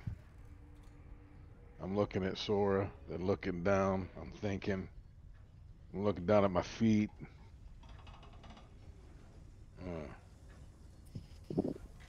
Okay. I'm gonna tie that rope at my feet around me. Okay. I'm gonna pull a he's- Sora. Okay. How high are we? About 1,000 feet up. Okay, so I don't have to worry about bouncing off the top of the trees or something. No. It's mostly plains down below you there. You can kind of see the river ways. Well, at this point, it's getting too dark to see the ground now. It's just it essentially But I as can the see light around is. the ship, right? Are you mentioning this to anybody else before you leap off the ship in the dark? Nope, he's pulling a sword. Okay, all What right. he said. Uh-huh. As you sort of like pull the rope around your waist a little bit, Eisner's just sort of I think I see. Yes, wait, hold on. Before you do anything else too drastic there, and I'll track Um, where he's looking. he's like he points to a ways off this direction up here. That way, see, and you kind of look through there and give me a perception check to see. You see the shape in the darkness there. But give me a perception check for the details. And yes, you guys do hear him talk there, so you can actually see. So those of you on deck can hear the fact that these two are talking about something being off the port deck. It looks a flying persons, multiple persons. And there's like a few shapes, like you can barely distinguish the fact that there's like a couple like shapes flying in the sky. Looks like there, and then while you watch, they sort of split apart. Into like a like battle formation type thing? More like Like a one. cavalry? No, there aren't that many. Essentially, it's like there's a few shapes there, and you see a few of them fly off in different directions, and sort of leaving one sort of like at that point, just sort of like by itself, just a shadowy figure, just sort of hovering there as the ship is kind of moving up, still moving forward at a pretty good speed. Okay, I dropped the rope so I don't tie myself off now, and then I'll bring everybody's attention up. Okay. It says it looks like they're taking attack formations. Okay. So hearing this, what you want to do? It is dark. I will point this out here, as there is no real light source on the main deck here. Most everyone up in deck, Manuel probably would be down as it gets dark. He heads down below because he doesn't have night vision, so he can't do much on the deck. I'll tell Activate. Eyes and Ears to get everybody and the crew off the deck, and go and alert the captain and the pilot what's happening. Okay. Sure, what do you want to do? Activate dancing lights. Okay, so some lights you kind of put up around the ship there. So the ship deck itself is now probably somewhat well lit. I mean, they're going to spread them out, and it gives some little pockets of light around the ship there. I'll you ask can see. her. I says, can you make them bright up instead of us bright up? Because now they can see us better than, and we're targets for them. Can you make the dancing lights go around them or no? That's too far away. Too far away. Okay. Well, But, you know, that's not how if the they spell come- works. And if they come to me, I could just smash them with my hammer. Okay. So with this, you kind of you letting the captain know. How about Sutara and Lucas? What are you guys doing? How far away were they? A ways, probably a good like a couple 100 or 200 yards off the map this direction. Yeah, it's not on the map yet. Out of bow range? Yeah, I think so. You need a major longbow to reach that far. And they haven't done anything yet. They're just. I mean, Do we all have dark vision? Yes, I- I do. but that's actually out of my dark range. Yeah, so range. you see a shadowy shape off in the distance there as the light is going down. It's not quite totally black yet, but like I said, you spotted enough to be able to see a shape in that direction, and Eisner confirmed it. You can sort of see a shadow off in the distance there. It's just in the very at this point the sun is down below the horizon, but it's just sort of that little like line of light along the edge behind you there. That just barely make the shadows visible off on the side. So like I said, you kind of see where everyone's looking. You can't specifically see what's going on out there. But Lucas and Tara, what do you want to prepare? Anything you want to prepare or do anything else? I'm going. Okay, I'm gonna drop down. Hey, hold on. Hold on. Tara, Lucas, so get them first here. So go ahead, Tara. Where the captain is. Okay. All right, so you're up there. Captain's as Amethyst, you tell the captain about what's going on up there, or you do it telepathically. What do you want to do? Yeah, well, I told Eyes and Ears to get all of the crew off the deck and tell the captain and the pilot. But I wanted Eyes and Ears to do it, so I wasn't planning on moving. Okay, fine. I'll put you back where you were. It's fine. I think you were right there. Okay, yeah. Okay. Captain. I mean, so Eyes and Ears, you hear him tell the captain as he plays below decks there. The captain's just like, okay, well, I mean, he's like, I will stay with Ale. You have to play the ship. So he will kind of take a position next to her, making sure. I'll obviously activate my Shield of Faith. Okay.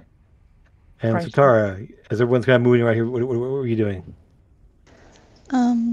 I will go ahead and wild shape into a space eel. Okay. Into a what? Space eel. So, a space eel. Yes. So effectively, you see shift into a sort of floating. Yes, there was a picture there. I will have your pictures available to you, your tokens available to you next time. Unfortunately, didn't have time to get them all done here. So it is a very long, elongated, spiky-looking eel-like shape there with too many eyes and lots of teeth, and sort of kind of floating in space there, kind of in the space where Sutara was. And I'm just going to put a little mark in here to indicate that you are currently in wild shape. Let me just make sure I can. So when she was asked, "Can you fly?" and she said no.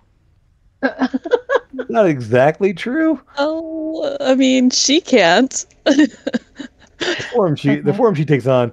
Oh my gosh, the only animal is really that. Fine. Okay, there you go. You're in wild shape. Little snail. It somewhat works. So you see, so Satara changes that, and Grimbar. So as people are moving around behind you, doing what they're doing here, what do you want? You want to drop down below? What I was gonna do is, how high is the gun rail there? They're about 3.5 feet tall. So you can just kind of duck down there on the edge of it. I'm gonna duck down. I'm gonna look at Amethyst. I'm gonna let her know that all right. I'll open my allow her access, and then I'm gonna activate my ring, and I'm gonna go invisible. Oh, your coin? Cool. Yeah, or right. Excuse me, my coin. I'm gonna activate my coin and go invisible. I was just thinking, would I have the chance to cast a spell at that while he's still visible?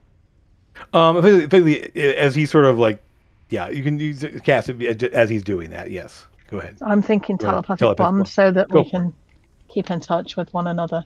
Sure. Yep. I'll quickly let Satara know that that's what it is. It's just a way of keeping an eye on one another. So Satara, you can now think to 4 other people, and they can think to you. That'll be useful. Yep. And even though you're in eel shape, you can still think as yourself, so that's fine. Grimbar is thinking he wants sushi for dinner. Wow. And with that, as you sort of get all your preparations set up there, Eyes and Ears Amethyst. Actually, you hear him kind of call out there.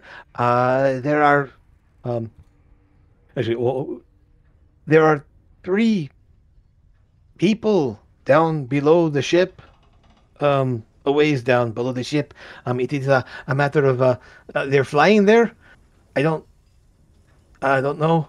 And as you are sort of all kind of prepping and looking around here, Amethyst, Thora, yeah, just on the edge of the light that's giving off by your dancing lights and everything else and just by on the edge of your vision, essentially, you will see a figure sort of hover into place.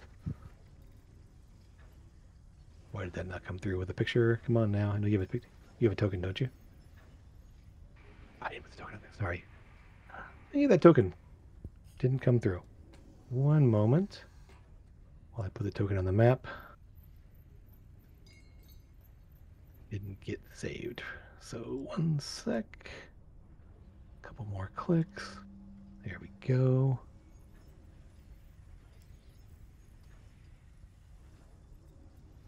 I was just thinking this is the first combat with Sitara, and we'll get to see her skills and capabilities, and then pop, she was a space heel. So you see this individual just on the edge of your vision. Pale skin, black hair, very ornate armor. Sort of hovering there, looking out at you.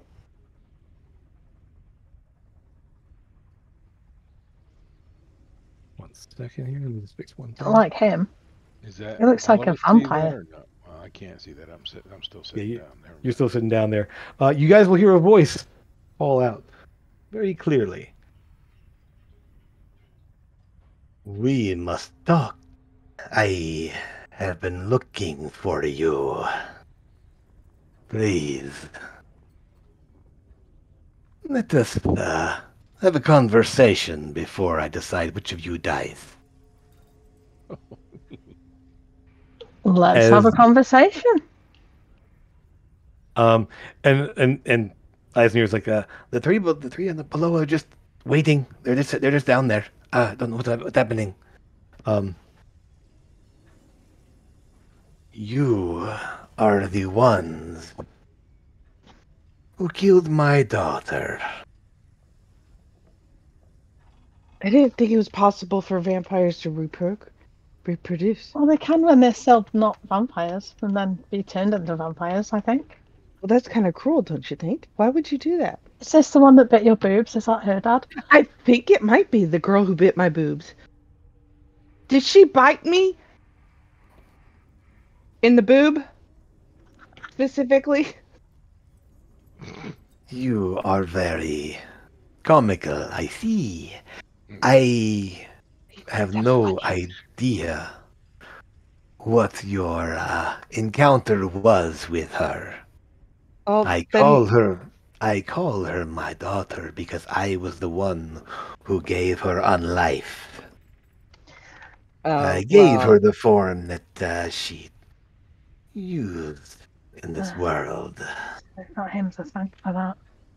We can have a conversation. But well, we only kill vampires that try to kill us first, as far as I'm concerned. I don't want him on the ship, Amethyst. So if we're gonna have a conversation, it's not gonna be here. To kill somebody, so this is not gonna go well. And I just. So you say she attacked you, Bronze One? Yeah. Bronze One. Wow. And so. Because I'm bronze. Mm-hmm. And so, you were the ones who saw her in her final moments. Is that right? Yeah. Yep. Well, in that case, I must take yours. And with that, you're going to roll for initiative. So I don't think we're going to be talking to him, Amethyst. He said he wanted to talk. This is not talking. This is attacking. And if I get bit, one more Yeah. time in the boob by a vampire, we're gonna have an issue. So let me get make sure we have our turn order up. And yep. Oh, goody. He rolled nice and low. Nice. So he says that obviously, but you guys can react obviously before anything happens there. And let me one sec here. I need to put in the. There we go. I have advantage on initiative, so I You do. rolled 2 dice, and both of them were 19s. Nice. I know, right? I know, right? Okay. All right. So let's see what we're missing here so far here. Oh wow. Okay, so they get to go first. All right. Who I'm missing? Grim. I don't see Grim's on the turn order yet. No, that was the first one out. I got a 7. You're not on. You didn't click on your token first? I think it said yeah. So, Oh, well, I can do it again. yep. No worries. Some speedy folks there, and Oh, even worse. I rolled a 3 the first time. I got a 1 this time. okay. Well, I'll move you to either. You're in the same position either way, so don't worry Yeah. about it. I see how my dice are gonna roll tonight. Hey, better on initiative than on your first attack roll or saving throw. Hey, Sora, Yeah. Yeah. might want to cover your boobs. Yeah. Just Yeah, I not don't with my want- hands. I don't want to see your boobs. So with that, it's just a minute early here. We're going to cut to break, and when we come back, we'll jump into this and see how things go. As the sire of the person you killed off quite a while ago has seemingly appeared to deal with you. So we'll see you again in just a few minutes, about 5 to 10 minutes or so, and we'll get back into this and get this rolling. Ethan.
And welcome back.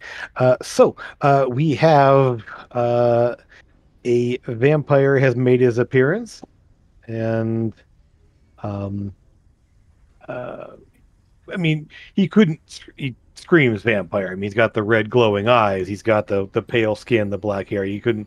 I mean, you the last vampire you met didn't look quite like it didn't look quite like this, but this guy.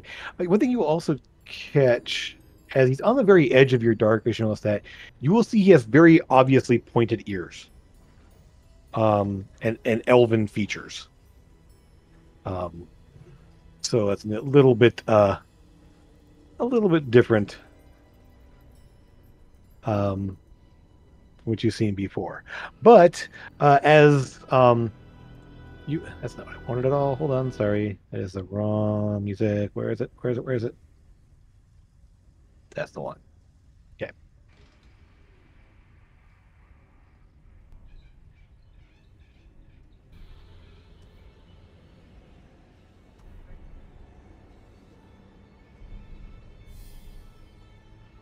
Prince good. don't study science? What is Dow talking about? No idea. But it's not here, so That's fine. no worries. As you guys are sort of like watching him out there, the three other shapes, and Amethyst, you are not caught unawares by this, and you're able to, through your telepathically, let everyone know that they're coming. As Eyes and Ears also kind of screams out there, the ones below are attacking! As they kind of fly up over the sides, and you see three more. They're not refined like the one there. They are a bit more wild looking. They are flying, but they are absolutely. You can see kind of the pale skin. The fangs are already out. There is no hiding what these things are as they come surging over the side there.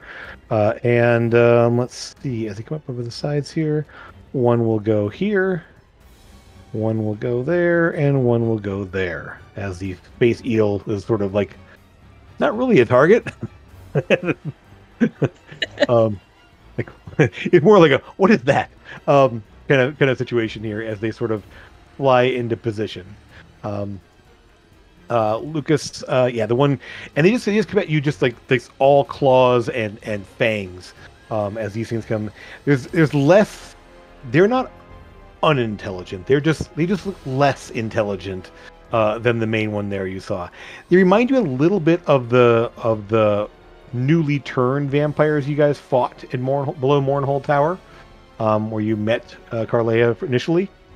And so these things come rushing in. Lucas, it will wipe its claws at you, trying to slash at you.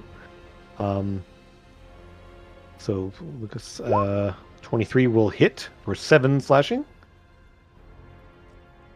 And 19, does that hit you? Yes. Okay, so 9 slashing. So 16.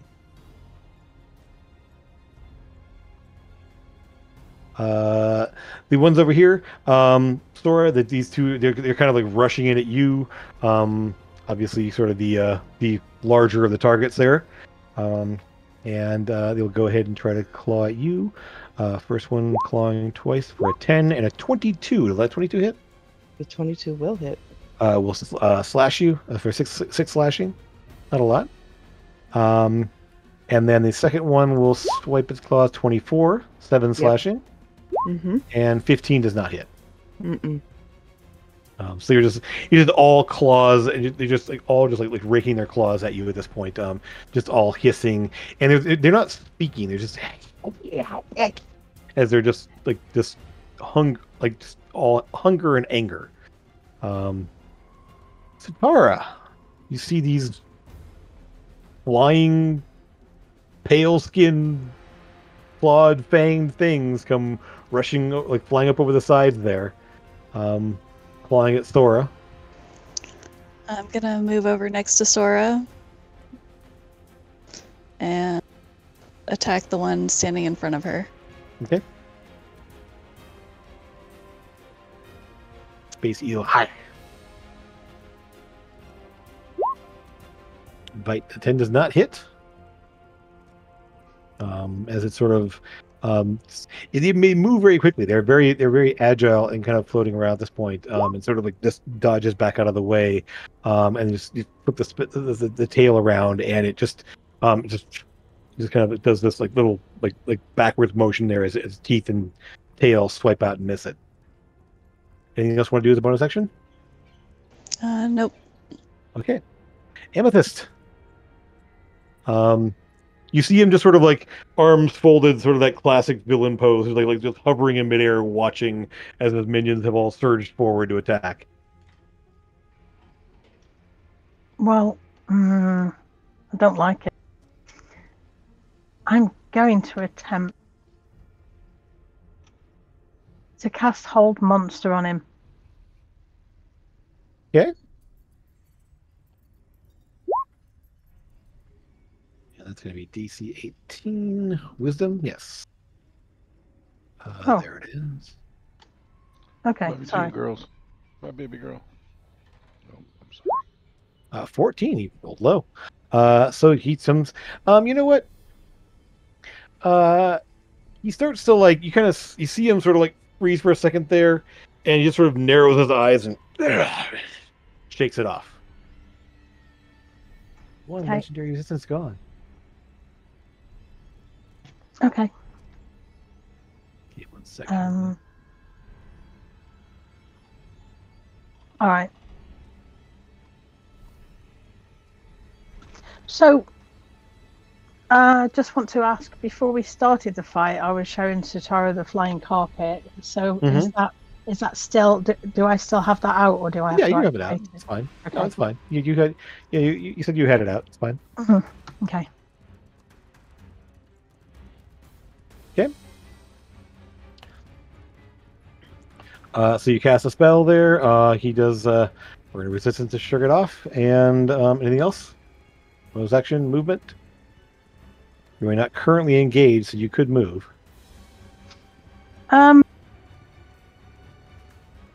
See, I have telekinetic shove as a bonus action, but that's from Mage Hand, isn't it? So I can't do that, can I? With a after casting a spell. No, I think. No, you have Mage Hand. Telekinetic shove is a separate thing. It's like you can use your telekinetic ability as either Mage Hand or a shove. Okay. Yeah, so you can just do it, as far as I'm aware. Just double checking that real quick here. Let's look at that telekinetic as a bonus action. You can try. Yeah, you just shove it there. You have Mage Hand and you can do this other thing as well. So it's not either or. So yes, you could shove it back. Okay. So it's gonna be strength save DC. What's your DC on that one? 17 for you? No, 18. Okay. On which one? Left or right? That one. Okay. Oh no, right. the one on the right. Okay. Sorry. All right, no worries. Go ahead and let's see, make that save. Strength save. 23 makes it. Okay, so you said it stands firm. Yeah, you feel it. You kind of like push on it, and it just sort of like rolls with it as it sort of like just kind of. You do shove on it, but as it does sort of thing where it kind of like rolls with the impact of your telekinetic shove and stays in place. Okay. Okay. Lucas, you're up. One on you is clawing at your face. Can I see Grimbar? Is he hiding invisible? He's invisible. So I can't see him. He went invisible, yeah. You can talk to him telepathically, but you can't see him. Yeah. You probably knew where he was initially, so yeah. But yeah, you currently cannot see him. Step there. Okay. I thought he'd never leave.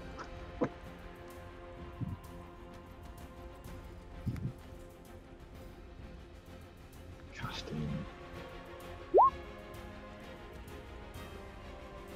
Ooh, okay. Let's see. So on yourself or who? On who? It's at 6th level, so 4 of us that I can see. Oh wow. Okay. Excellent. Everyone except Grimbar, because I can't see him, unfortunately. Okay. So I'm gonna put. Let's see, what's a fortress there? What's a good one to go for that? Let's go for that.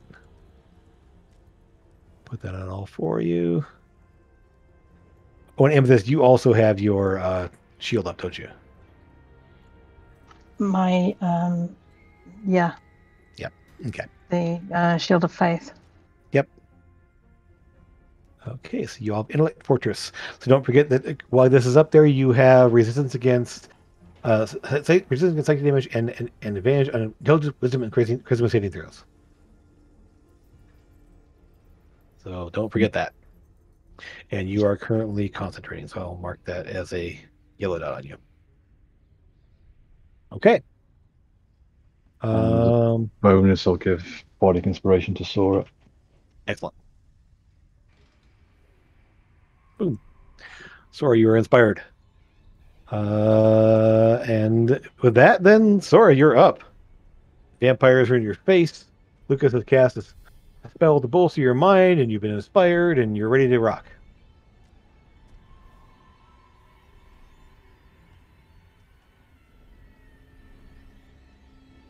Can't hear you. You're muted, I think. Thank you guys. Because I have this harpies ladies hanging all around me, I'm just gonna kill them first. Okay. Cloud Strike. Okay.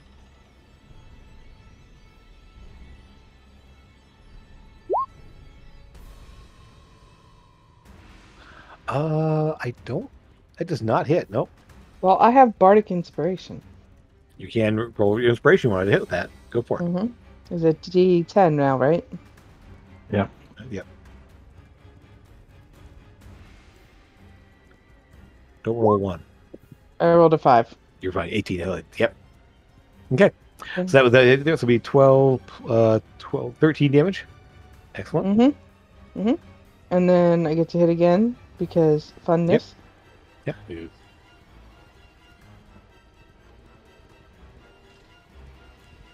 So Ew. if you were all levels of paladin, you'd what is that? 12? No, that does not hit. Yeah, that's ugly. You have your offhand strike. If you want to go ahead and do your offhand. I do want to do Sunburst. I do. Okay.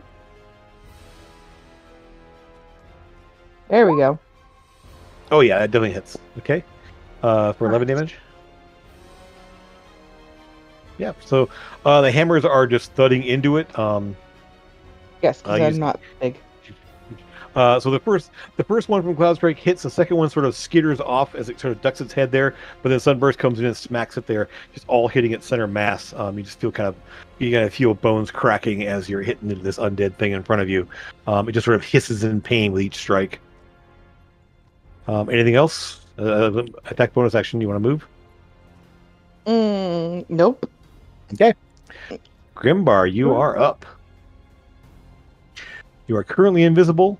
You see these vampires are attacking everyone on the ship there, and you know that the one that spoke is still a ways off of the port bow.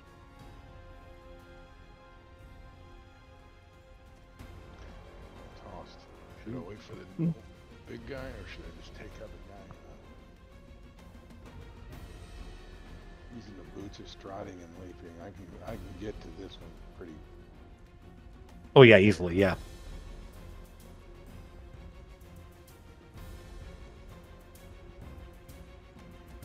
I'm gonna run, and I'm just gonna come up, and I'm just gonna try to slice his throat. I'm gonna bam, bam, bam. Okay. So with your daggers. Yes. Okay. Let's go ahead and pull this. You pull the songbirds as you move there. You definitely have advantage on your first attack. 'Cause you are invisible.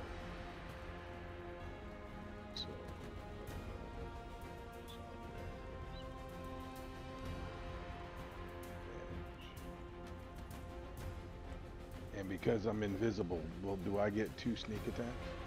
No, you only get 1 sneak attack per round, but you have advantage on the first strike because he does not know you're there.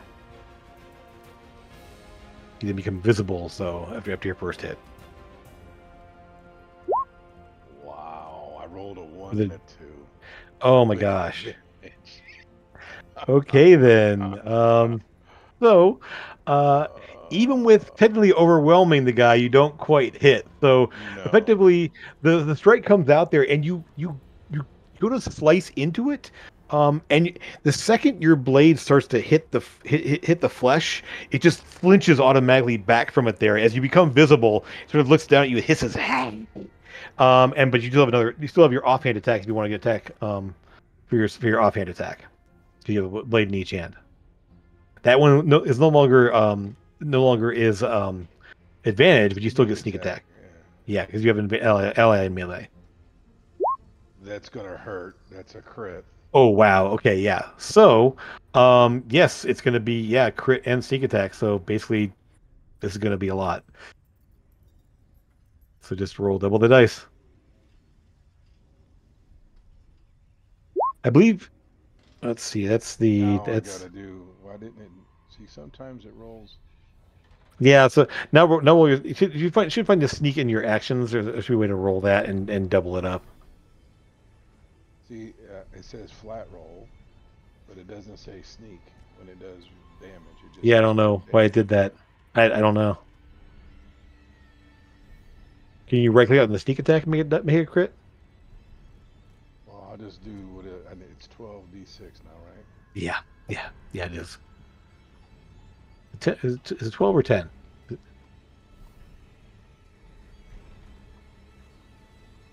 Are you 66 base now or 5d6? Yeah, wow, 66. Okay. Roll 11 more. Come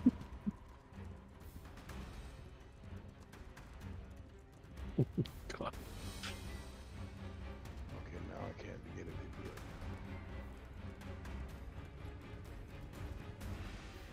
again.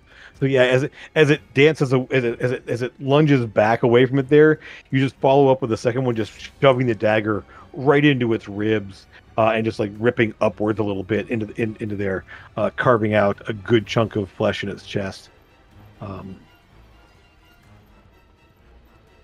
As we're waiting for that extra damage. Okay. Oof, 39, 44. Yeah, you just rip this thing up there, and it's like it is barely hanging on now, as you just kind of torn up the whole the right side of its torso, just starting below the ribs there, and just like ripping up through out of the way there. The right arm is kind of holding limply as it's really obviously not doing well. So that was move, attack, bonus action. So next, the vampire, looking at what's all going on here, seeing the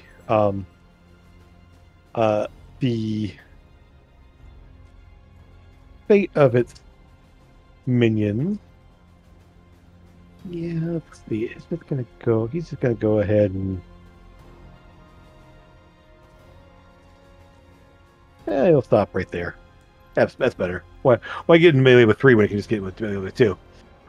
He flies up kind of over the edge there, lashes out with claws. It's a flurry of claws into there, and his hands, you can see as he moves forward there, his hands actually are these long black fingernails that stick out a good couple of inches from its hands, and his fingers are also elongated and much more than normal for a typical mortal being.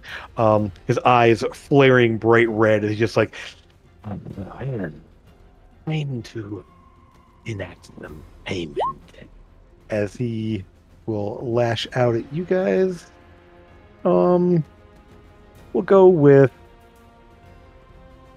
first one on Grimbar. Oh, okay, Grim. That's hold gonna... on. Yeah, I know. So Sora has this Claude rune now attached to her weapon, and she is going to make him attack a different person. Okay. So it's going to be Amethyst. Wait. So then. me then. Oh wait, he Thanks. moved. No, hold on. He moved. My screen just adjusted. I apologize. I'm not going to do that. Okay. I was going to say, it's like, it's either Grim or Amethyst. So, No, I okay. did I not see do where the I stand adjustment. in the pecking order. You should. Yeah. It's not a tremendously bad crit, but it is a total of, what is that? 16 damage as he splashes you across. He's actually, it kind of catches along the side of your head, slashing a good gash on the side of your head there. He will then follow up with another strike on you, Grim, hitting you for 15 more on the. And then one at Amethyst, as he has one on your side. 24 for 11 slashing. Actually, 7 slashing, 4 necrotic.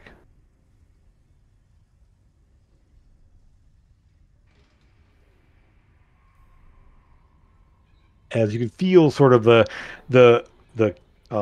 this dark energy pulsing through the claws as he rips through your flesh. So I had 16 and 15, right? Yep. So yeah, total 31.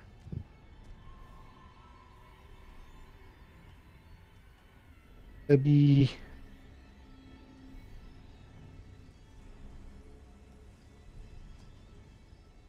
Amethyst, you don't have any melee weapons out, so sure. He's gonna finish his move. I have claws. Ask Grimbar. Go for it. You want to claw him? Go for it. That's good part. I love it. So he shifts over to there, and so as you can see, he sort of slashes you and then just sort of like backs away, moving over to Grimbar here. I don't have Warcast. I thought I did. Weird. Okay.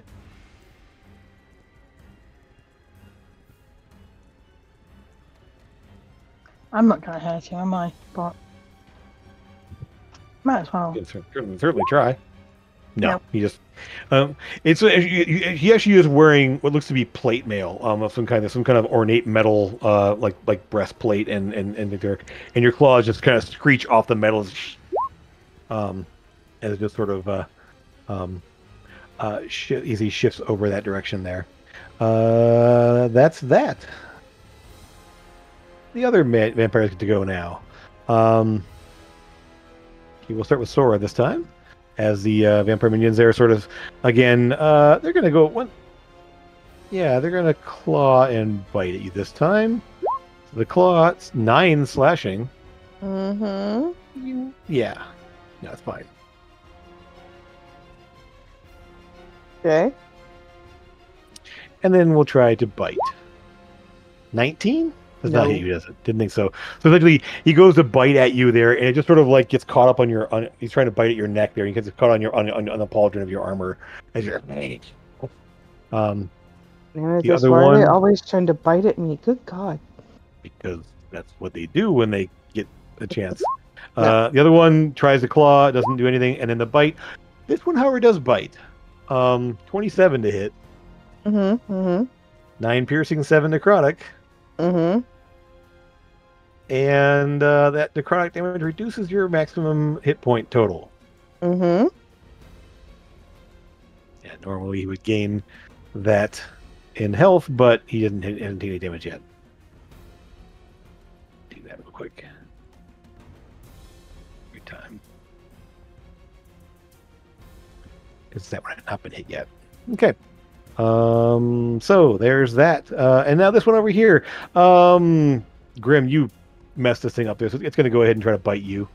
Try to gain some health back from you. Claw and a bite. So first he's going to claw at you. 14 does not hit you, I'm sure. No, it does not. And then the bite, 23, however, will hit you, I believe. Yes, it does. So 7 piercing, 8 necrotic. And that 8 lowers your maximum hit points. I don't Gains no it. Save. Nope. Mm-mm. It just that's if their bite hits, they drain some blood from you. And he gains some health back. And you see sort of the blood sort of like, it's sort of like almost a combination of like the blood dripping from its fangs there. And there's a trail of like dark energy kind of pouring out of you into it as it draws its fangs back. And a bit of the wound seals up a little bit. Is this permanent? Until you long rest. However, if you die by having your maximum hit points reduced to 0, you will come back as a vampire. Ooh. Okay. All right. Sutara. Okay, Flying and biting at Sora. I'm gonna go for the one in front of Sora again with my Okay. bite and tail attack. Excellent. Oof, 12. Nope. Need one more.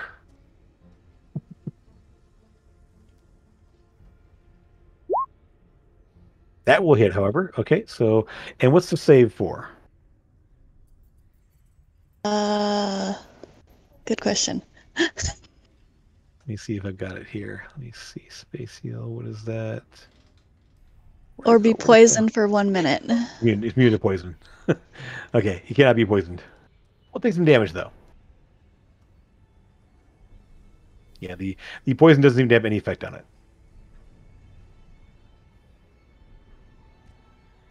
But it does.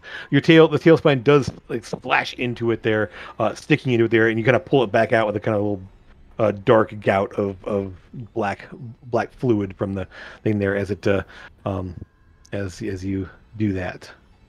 Anything else? Nope. Okay. Amethyst. Oh wait, actually, before that, may as well. Yeah, he's gonna do that real quick there. The vampire here will use legendary actions to do something rather annoying.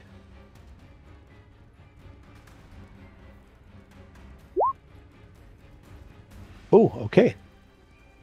Dark energy flows out from him, healing his ally. There's a And you see like black energy pouring out from his hand there, flooding into his ally over here there, and more of the wound stitches up. Was that a spell? Nope, legendary action. God damn it. I don't like that. Is the feed blurry for anyone but me? Nope. No. Okay, weird. My screen image is blurry, I don't know why. Okay. So that's that. So that was okay. Amethyst, now it's your go. Okay. I'm gonna cast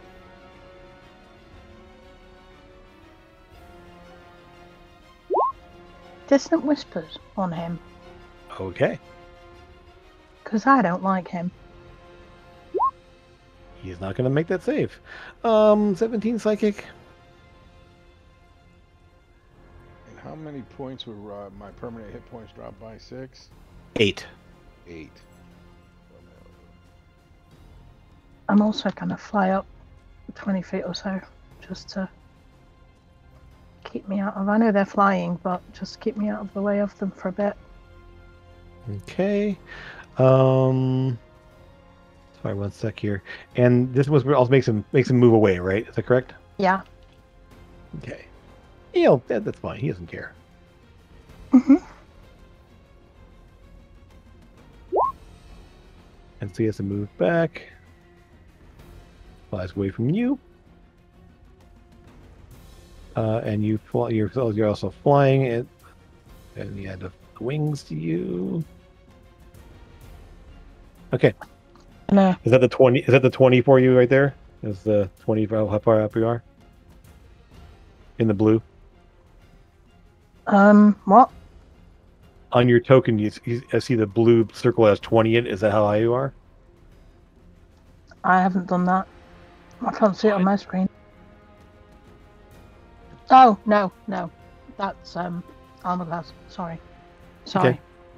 All right. No worries. I wasn't sure what that was. Okay, so that was your action. You move bonus bonus action. Bonus action. I'm gonna do the same thing again. to that one. You can't cast 2 level spells in a turn. You can do a cantrip, but you can't do level spell. No, it's not a spell. Which one is it? The bonus action that I did before, the telekinetic shove. Oh, the shove. Sorry, I thought you were talking about No, the it's fine. spell. Okay, gotcha. All right. So that one is gonna make that straight. Has to make that strength I save. could transpel it though, but I didn't. Let's see. That's make a strength save. 16 does not make it, so it does get shoved back. Right. Okay. Lucas, you're up.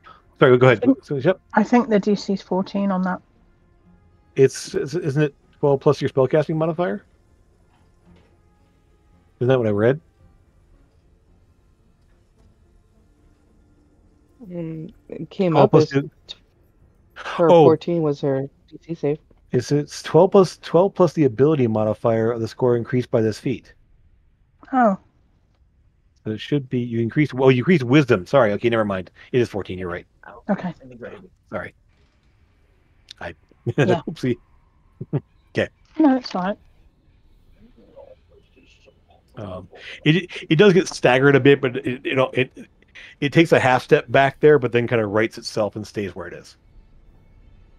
Case. So now, Lucas, you see the main vampire was hit by something and backed away. How far away is he from me? I think about 30 feet back. So from you, we'd be 5, 10, 15, 20, 25, 30. Oh, he should be a little further back then. So he's actually he's 40 feet back from you. He's slightly off the map. I'll just put it that way.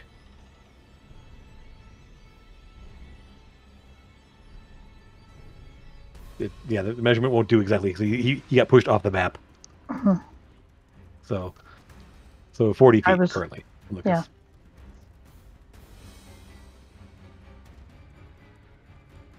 Yeah, he moves as far as his speed allows, doesn't it? Yeah. So technically he'd be 45 feet from you because he has a 40-foot move. And he was here when he moved. Yeah. Fine. We have the one that's still on you there that's been healed a bit.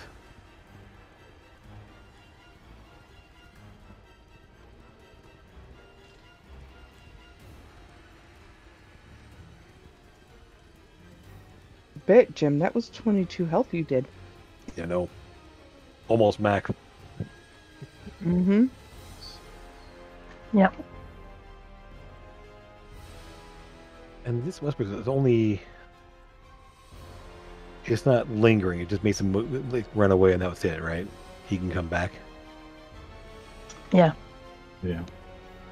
Okay.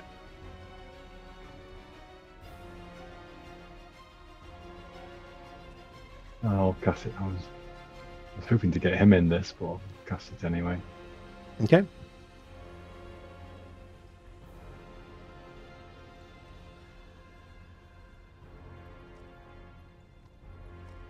What is it? Okay. All right then. Lord. Crit on Steel Wind Strike. So and the way that reads, it's that's the attack roll for each person. You roll the attack roll for each one. You roll the attack roll for each one, but Okay. so it's So that first one, 41 to this one. yeah. The force critical. Yeah, you just rush the back of its skull as you pop into view next to it there, and just literally, Grimbar, you get kind of covered in black gook and stuff as his head explodes suddenly. So this one is boom, and then this one 26. Nice. Those both hit, so 30 on each. Is it 30 on each one? Yeah, 30 on each man, yeah. Thora, this one also, you see Lucas's glowing fist kind of like punch through the center of its chest, as this one then drops as well. And this one is hurt. This one is hurt. He's still up because he's still intact. He hadn't been hit earlier, so. So yeah, this one is hurt. And where are you gonna end up? Back where you started, or?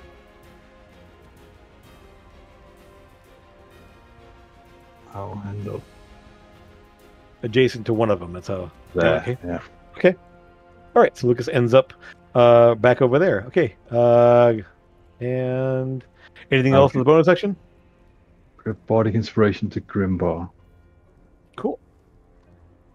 Oh, and sorry, you used yours. That's right. Never mind. Gone. Okay. What does Bardic Inspiration do?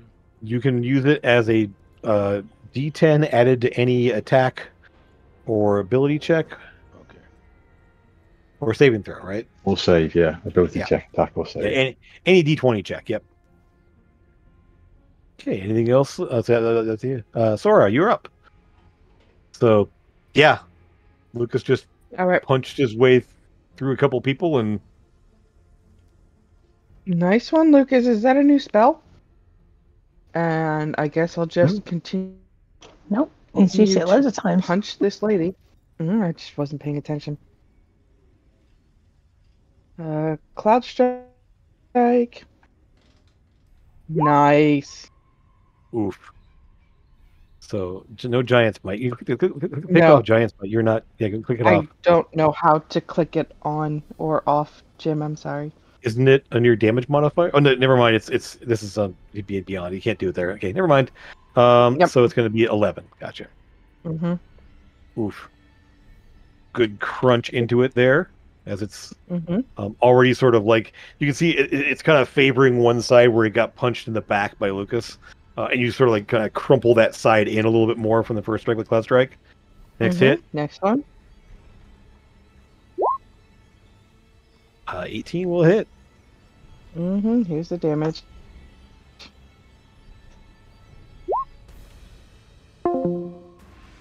Just the normal. Says 25. No, it 'Cause definitely it's added adding giant giant. as well. Yeah, so Dang it. Doesn't matter how I roll it. It's 19 then, so Mhm. minus 6. Okay, so you had 19. Still enough there. You sort of like one strike with Cloud right there. You kind of bring it around for a second one and just crush. The like essentially you just crush the inside hit like just on the other left the other opposite side of its chest there, caving it in, and it just crumples to the deck below you there. Very nice. Now, Yes. with my offhand, I'm going to throw it and make it explode. Sure. Okay, so if it hits it, it explodes, right? That's how it reads. Yep, yep. So, what's the is it what's the range on it? Is it? 120 feet. So yeah. So you launch I the took hammer that out back. at him. I am. 24 hits. Okay, so now roll. Is it 66? What is it? I had it up and it disappeared. It is 66. Yes. Okay, so He You gets a hit the damage. dexterity save. okay, He gets a dexterity save. he's good. Okay. So it's fire. 7, 19. Okay, he kind of like gets hit by it and looks unimpressed. He's kind of like staring at you. Then they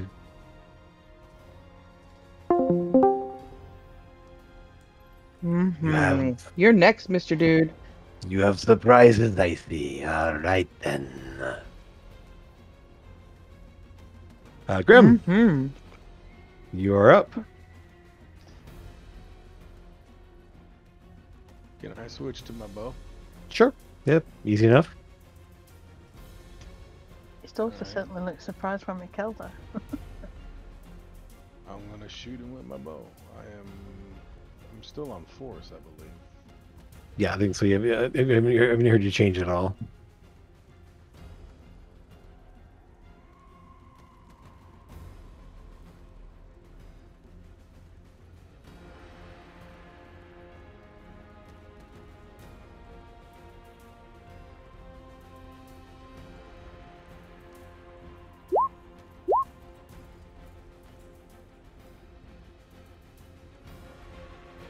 .23 will hit.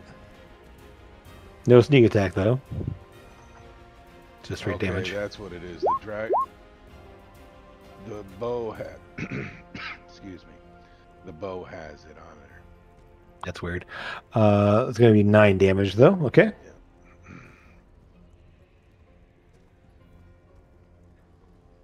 Okay. So he's like you sink the arrow into his thigh, and he sort of like snaps off the shaft from his leg there, kind of glaring down at you. Well, aren't you very annoying? And he will rush up to you, flying right back to where he was, as it is his turn. And yeah, he's gonna go ahead and claw bite on you. Why not? As he comes in, flash. The first one will be 20 for 11 slashing, 3 necrotic. The second strike, 19. It's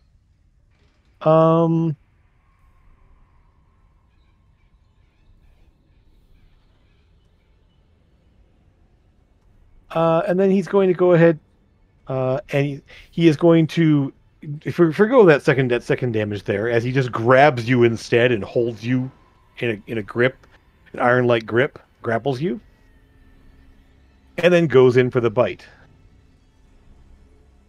with advantage. That will be. I don't have any recourse on being able to pull away from the bite. On your turn, you can, yeah. Like he's picking me up. I can't. He grabs you, yeah. Okay. Essentially, he didn't do damage. He just grabbed you instead. He just pulls you into bite as part of his attack.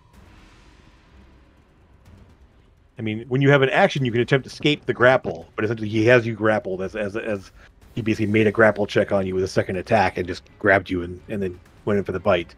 That would be 6 piercing, 18 necrotic. And at 18 comes off your maximum hit points. Okay, so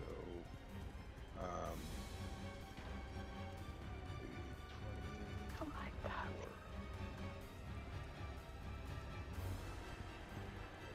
I'm a vampire. You're not down all that far yet. There's no way. 5. Yep, I've been keeping track. You've only been hit like 3 times. It's just the necrotic damage that comes off your maximum hit points, not the full damage. And it's your maximum hit points reduced, not your total hit points reduced to 0. Oh, I got. And Well, right. According to my calculations, I have 109 damage, and I have 111 points. Because I mean that's 18 and 8 taken off of my maximum hit points, and that's 26 damage right there. No, you're not taking that. The bow it's your hit points are lowered by the damage, and your max is lowered. So it means you can't raise it back beyond that. You're not taking it off twice. You're just taking the damage and then also lowering your maximum. Oh, okay. Well, I was taking it off twice. Don't take it. Yeah. You only made it hit that many times. There's no way, and they weren't doing that much damage.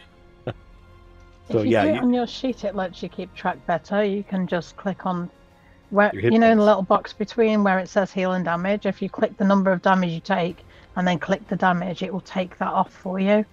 But obviously, I don't know how to use that, because if you pull it up, you see what my things are, and it's just not. It's not right there. You click on your hit points there. It brings up a window of what you've taken and what your max is set out and everything else. So. Okay. Well, I mean, I know you're not that low yet. There's no way, because you've only been hit. I don't care if I am. It just holds No. me. Okay. Let's do the old-fashioned way. It doesn't make you numbers don't lie. Well, I mean, so let's scroll up the ways here. Sorry, I'll make sure we have this right, because I don't want to.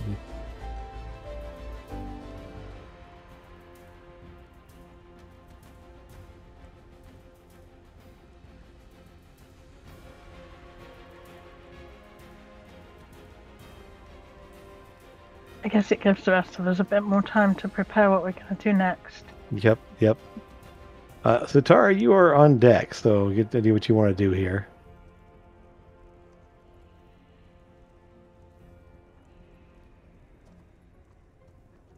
Do we know how many legendary reactions he's used yet? As far as you know, 1. God damn. Okay. Because he didn't burn them on the fireball and the. Uh-huh. Well, he made the fireball one.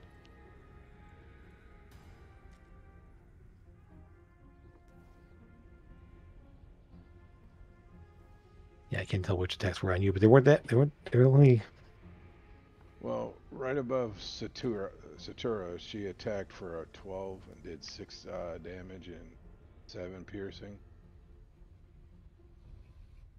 Yeah, that was. That claw missed. That bite hit.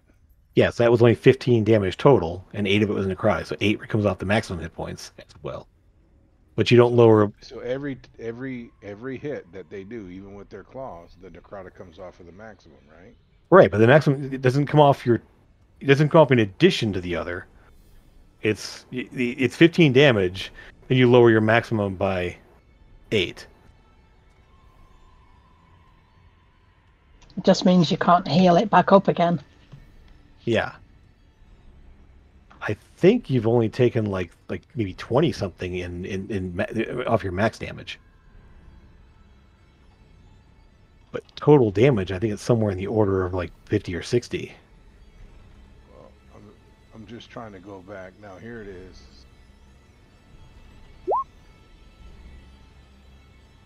Yeah, so it was 31 on the first round of attacks. Looking for vampire. Here it is. So he did 10 plus 3 slashing plus 2 plus 1 necrotic. That was the 16. It was the 15 after that. Yeah. So And the third one was against Amethyst, not you. And there was only. And Did he do and only the bite takes it off that your maximum 10 hit plus points. 3 and the 2 plus 1, that's doubled, right? What? No, no. The 10 plus 3 Because is that was a critical. yes, and then the 2 and 1 with the extra. He rolled terribly on the extra. Okay, so that's 15. That's what. 16. Yeah, total of 15, 16, and then 15 to 31. And actually, none of that comes off of your maximum hit points because those were claw attacks. Only bites come off your maximum hit points. And 15. So those and that. So that 8. And No. that 3. Those damage comes off the maximum. No, only bites come off your maximum, not the claws. The unarmed attacks do not come off your maximum. Only the bites.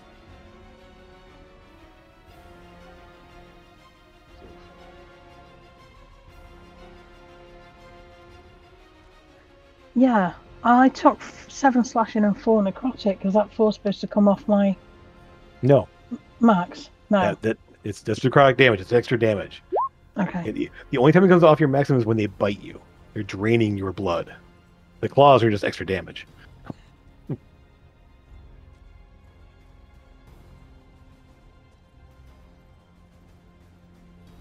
Okay. Correct, Satori. Exactly. I have 11 hit points left. Okay. And Your max is probably somewhere around 60 right now. Maybe. What was that last hit that hit me? 18. Then that was a bite.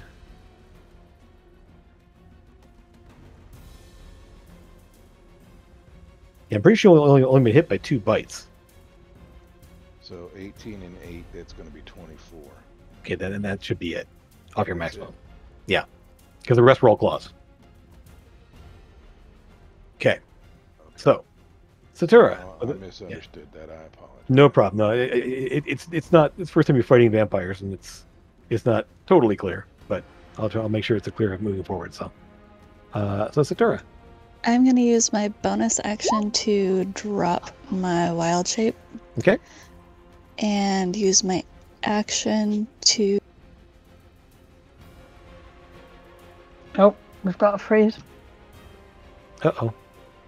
What? cast Moonbeam on Nice. him. Okay. Maybe.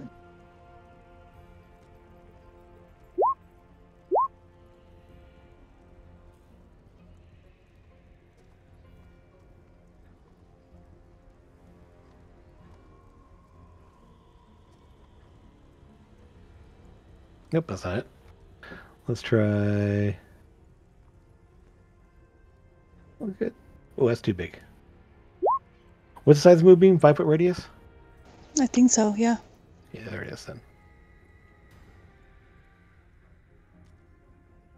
Okay, so put that kind of at him. Maybe. Okay. My permanent's down to 87. Okay. All right. So moonbeam, and so that's going to be a save, Constitution save.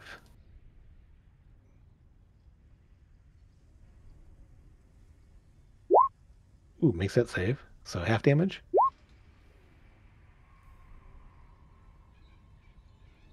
I'm not really happy with the radiant damage though.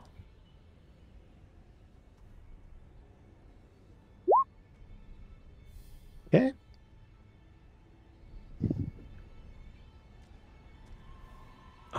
And so you made the save, so the secondary effect. All right. Well, that's rather unpleasant. Anything else? Let's see. Bonus action to attack. Action to attack. Yep, that's it. And let me go ahead and do. On your action, you will move out of the moonbeam. Right on the other side of Grim, just kind of rotating Grim around. Just still holding on to you, essentially, just kind of as he kind of spins you around, so he's not in the moonbeam anymore. Amethyst. He's still holding Amethyst Grim is in an gonna iron fist. cast a fun little spell. Oh boy.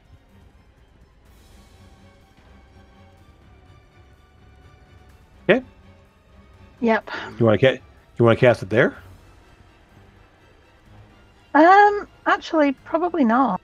I'm probably casting it further away. Yeah. Yeah, it's a range attack. Ah. It's the only one that can measuring. fly. The Sloud can't fly. Sorry, I've got measurement. Go on then. Okay. Do it there. And then so I'm gonna yeah. use him. Yeah, blast him. Shoot the dude. Yeah. Cool. 2 eye ray attack. Okay. One called Pew and the other one called Pew. The first pew misses. The second one does hit. So 14 psychic. Yes. I'm also gonna move over here. Whoa, Oh. you moved them both. Whoa. Move them back. You had you both selected when you moved. Yeah, apparently. I'm gonna attempt to do the telekinetic shove thing again Sure. to see if I can just push him a bit closer to that moonbeam.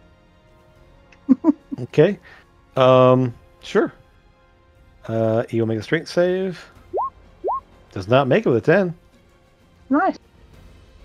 Of course, Grim is going to get moved with him because he is grappling him. I won't be mean. Never mind. No, do it. Oh, I forgot that he was being grappled. Sorry. He doesn't. It's like you shove them both. He just kind of gets shoved, and so basically he gets shoved while he's holding Grim still. So, because Grim doesn't get moved by it. Grim doesn't get moved by it. So, No. Okay. yeah. Okay. All right. So he looks at you. Go I ahead. do have Warcaster. I've just seen it. Like what? Okay. I didn't see it before. What's going on? Okay. Sorry. Well, now you know. Hmm. You were flustered by vampires. So yeah. I was. Yep. And who would not be? Okay, use one legendary to move. Yep, he can do this. He will, as he's holding you, he'll just like, it is not dying yet. And he reaches down, and the dark energy pours out of him into this guy right here. And he will heal him. Let's see. Can I use woe to reduce whatever his roll is? How's that work? I roll a d6 and it subtracts from a attack roll, saving throw, or ability check. It's not an attack roll. He's just doing Okay. doing healing. Yeah. I want to check there. Right. So yeah, he just does that as and he will be back up again, but at not very much health.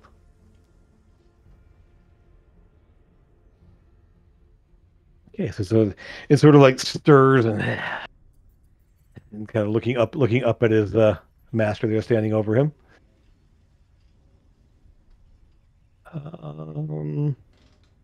Let's see, that was Amethyst's turn, so now it is Lucas. Lucas, did you see my message? Don't be silly. Rob doesn't see messages. I know. I whispered him twice. Where? Okay. Right, yeah. Yeah, when in the chat things roll by and you suddenly can't see it anymore. Yeah, I saw it.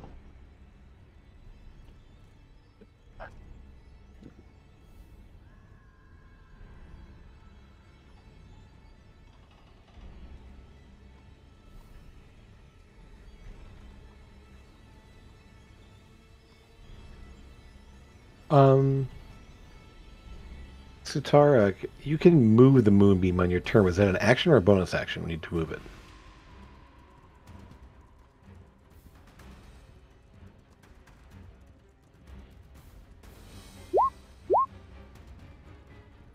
She says action.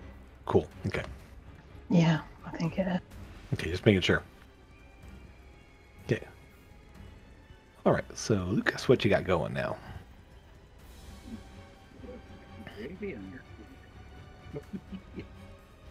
I'm just going to cast at him.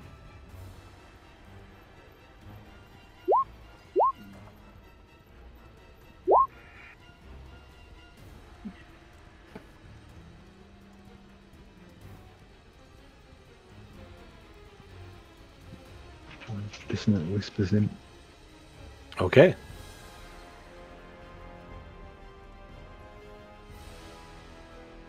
Okay, woof. 25 psychic. See if he can make a wisdom check. He hasn't made one yet. 17 does not make it. Oh, sorry, hold on.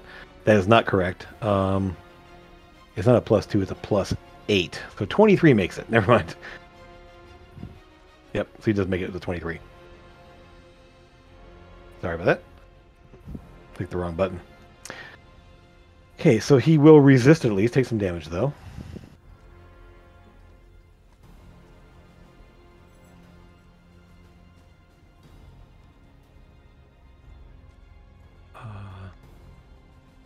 He's definitely looking beat up. He's showing some damage on him for sure. Nobody's hit him, have they? Oh god, yeah, he's been blasted a number of times. Yeah. Yeah. Yeah, he's been hit by a lot of spells. Okay, anything else, Lucas? I give Bardic Inspiration to Sora. Okay. Inspiration to Sora, there you go. Right. Sora, you are up. Is Still there holding Grim in here? one hand. Yep. I'm going to touch Grim, and I'm going to give him 45 points of lay on hands. Okay, Grim. Oh, needed. Much needed.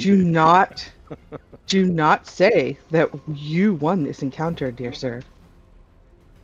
Okay. When I finish killing him, I will say. Who's saving who right now? Yeah, uh-huh. It's So- Grimlock. Who's kept him busy? That's an action to do that. I mean, like, But I still Yes, have it my is. bonus action to call back Sunburst because it has fallen to the ground at this point. Sure. Yeah. He's Back to your hand. Yep. Uh huh. Yep. And I'm just gonna chill now Okay. because that is Alright. my action and my bonus action. Well, no, I have action surge. Let's action do? surge. Okay. Now's a good time for that. Excellent. So, Cloud Strike twice. Forget Giant Smite. Yep. 28 definitely hits. That's going to be 18 damage. Oof. Good smack. And then. Ooh, I don't know if that one's gonna hit. That one does not hit. Yeah. Oh, The first one's. Oh, you do have Bardic you have Bardic Inspiration Inspiration. again. Go for it. Yep. Yeah. See if you roll high enough.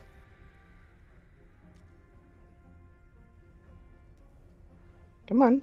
Click on the button. I don't need two of you.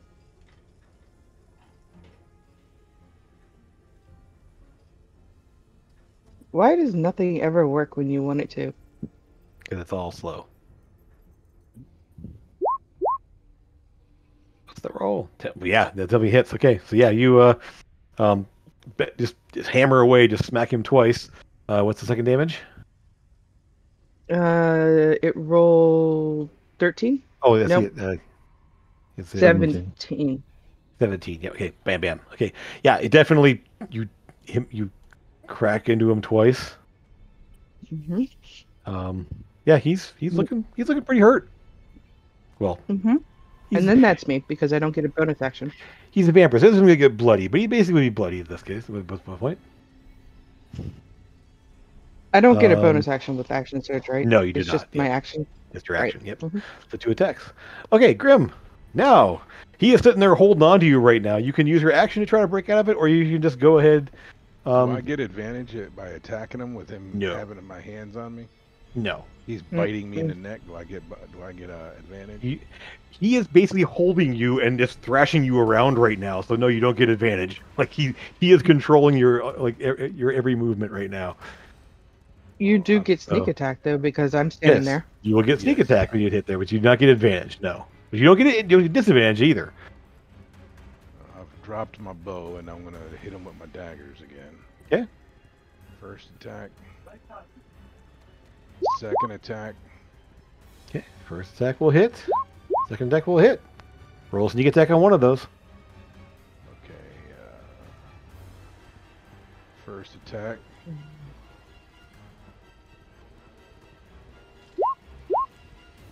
Ooh, nice. And then the sneak attack. It's already added in You there. rolled That's it. 28. That's the 20 sneak attack there. And the second I one, don't get a D4 plus 6 because I get damage because I'm finessed weapon. but you don't get sneak attack twice. You only get sneak attack once. Okay. Well, Yeah. look at what- So Grimbar, when you look at it, your D4 plus 6 was that 8 you rolled, and your sneak attack was the 20. Yeah, it already did your. It's a 28 damage with a sneak It attack. didn't do it last time, but it's doing it this time. It did it this time. Yeah. So now the second attack, you're gonna go ahead and roll damage on that one, but it's just the piercing. Now watch, it's gonna roll. It probably will, but it'll do the piercing and sneak attack separate, I believe. And yeah, it's a plus 13. What? Why is it adding 13? 'Cause it's That's doing sneak a attack. It's adding sneak attack. attack. So still. it's just gonna do another But you 7 just have to damage. take It's the just 7. 7. Okay, got it. Okay. All right, good hits. So it's going to be a total of 28, 35. Oof. Okay. And can I break away now? Can I try? It's your action to break away. It's a full action. You're trying to pull yourself away from him, trying to get out of his grasp. So it's either do that or attack, and I chose to Yep. attack. Yep. Correct. Yeah. So you attack, use your bonus action. Hey, it is his turn. Sort of looks at you, and as he kind of just smiles at you, as most of the damage you just did to him heals up, as they do regenerate. This will regenerate a little bit as well. The ones on the ground do not. He would just look at you and look at you, Sora, and let's see. Yeah. He will just just toss Grim. Just kind of just drop Grimbar. There Where? in the In moonbeam. He just like drops Mm. you in the moonbeam. I don't understand it. He just lets go of you. That's he just chooses to into the grapple. And then turns to you, Sora. And Bite your boob. no. Yeah. Yep. He's gonna bite my boob. Preferably the right boob, because your daughter bit the left boob.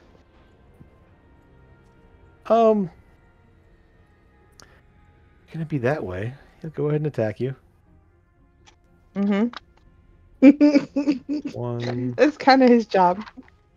Not really. There's plenty of other things to do, but yeah. 15 will miss. Yeah. 26 will hit though for 12 damage Yeah. or necrotic. Mm-hmm. And then it just smacks you one more time at 22 for 19. Mm-hmm. Both of those will hit. Okay. And just looks at you and it's like, what I really want is to know, are the ones my daughter went with dead? Yeah. Did you kill them? Yeah. Well, I didn't specifically. We, as a group, did. Okay. Good. Then I don't have to hunt down anyone else after this.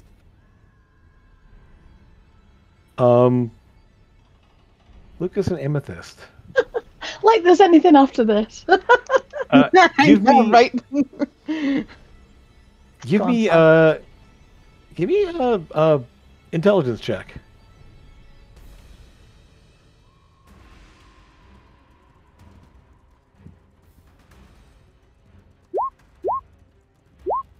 Amethyst, they're not dead. They're not all dead. Well, I know Koresh isn't dead. Yeah. Oh, I didn't answer him. I know. No, I mean- As Sora says that, you're like, wait a minute, they're not all dead. Just so you're aware of this, the fact that he wants them dead, they're not dead. So, Sora, he just sort of, thank you for that information. And then just sort of like pauses for a moment as his minion rushes in to attack you. Mm-hmm. The one that just Wow, let's all minions do all the work for him, huh? well, he just hit you. He hit you twice as his action, and now his Yeah, minions yeah, can yeah. go. Mm-hmm. Oh, whoops, that's not what I wanted to do. Wrong button. Claw. 18 does not No. hit you anymore. Okay, No, and then claw. Nope. no. Ineffectually claws at you. Okay. Like I said. He makes his minion do all the dirty work, huh? And then he will just sort of, as legendary action, will just back away. No, Sentinel.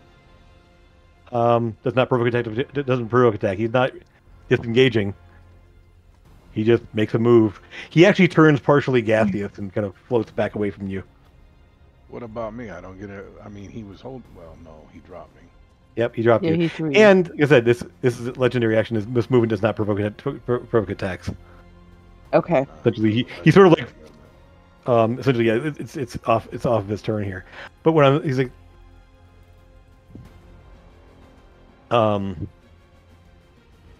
I thank you for dispatching Chicken. the ones that took her from my side. They're not the all ones I dead. really. She'll chime in. Oh, they're Koresh not. is alive. Oh, we're gonna kill Don't him. tell him who. Who is this No, we're Koresh? gonna kill Koresh. He's ours to kill. The one who sent Okay. your daughter to Mournhold Tower. This is where she died. Just where she died. Do you know where this Koresh is? Well, he's talking. Can I shoot him with my bow since he's Not your- dropped me? No, It's not your turn. his turn. It's still his turn. I mean, Koresh is our issue. We will deal with Koresh. And I killed your daughter, so let's go. Stop running off, you little chicken. Also, as far as we know, he's on a ship called the Reef Runner. I appreciate that. As you simply had to defend yourself from a predator. They were the ones who took her from me. And he just sort of like gives a phrase in Elven, but it's a very old Elven. The words almost don't make sense. But the surviving one here will sort of look from you back to him, and sort of start to back away from you. Sora, do you let him? No. He's not going anywhere. I'll do Sentinel. Okay. Mm-mm. I don't want him getting away.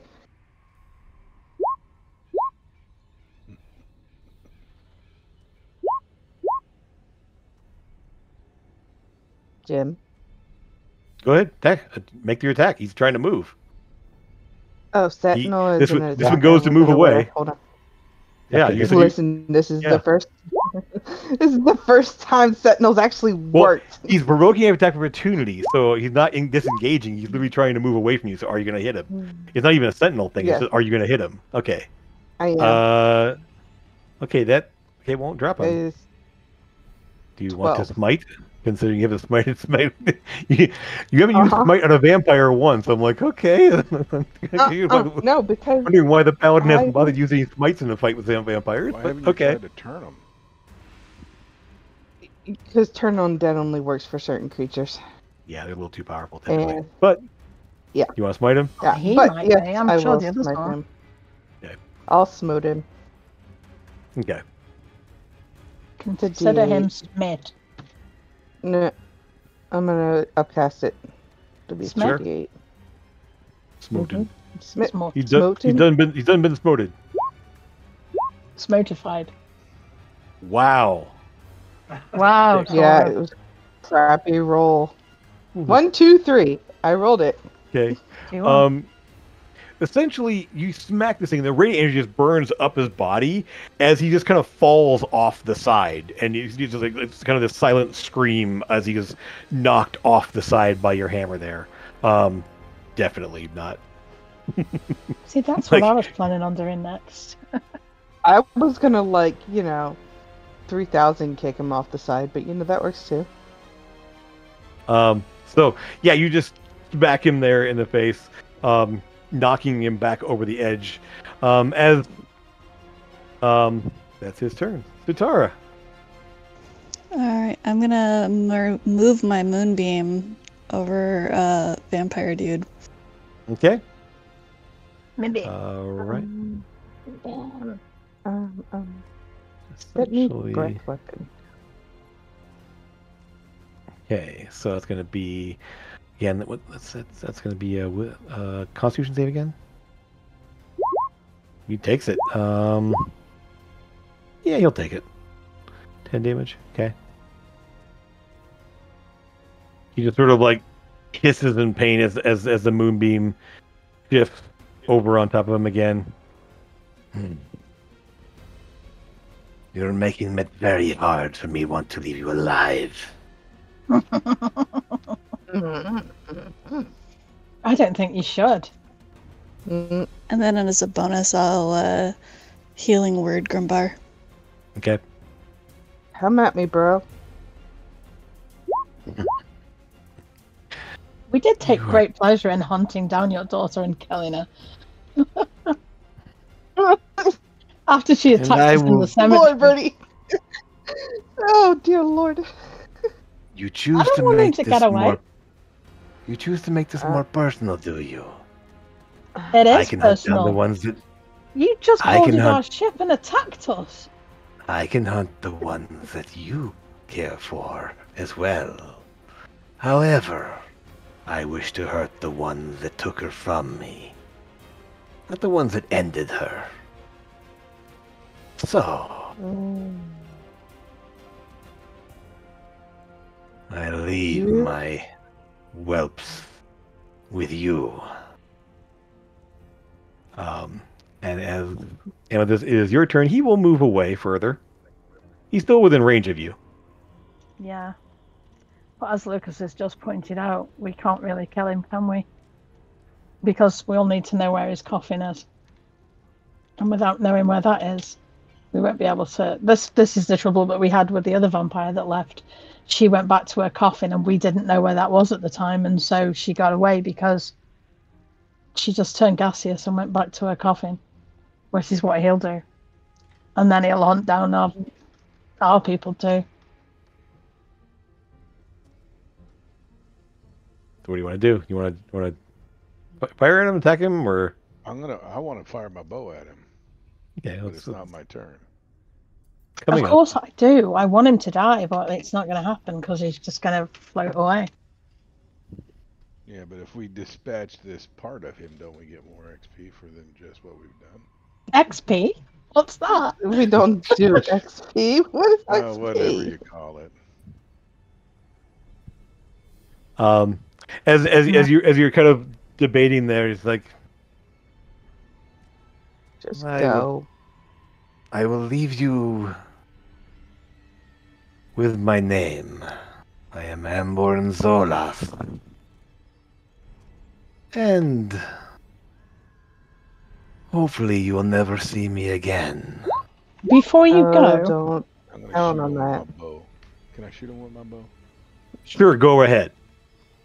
Not your turn.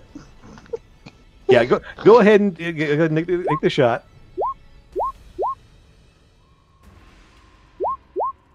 I cannot type right now.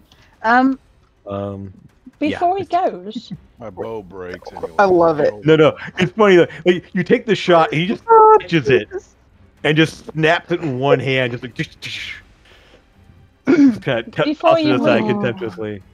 guys, who's got Grimbar.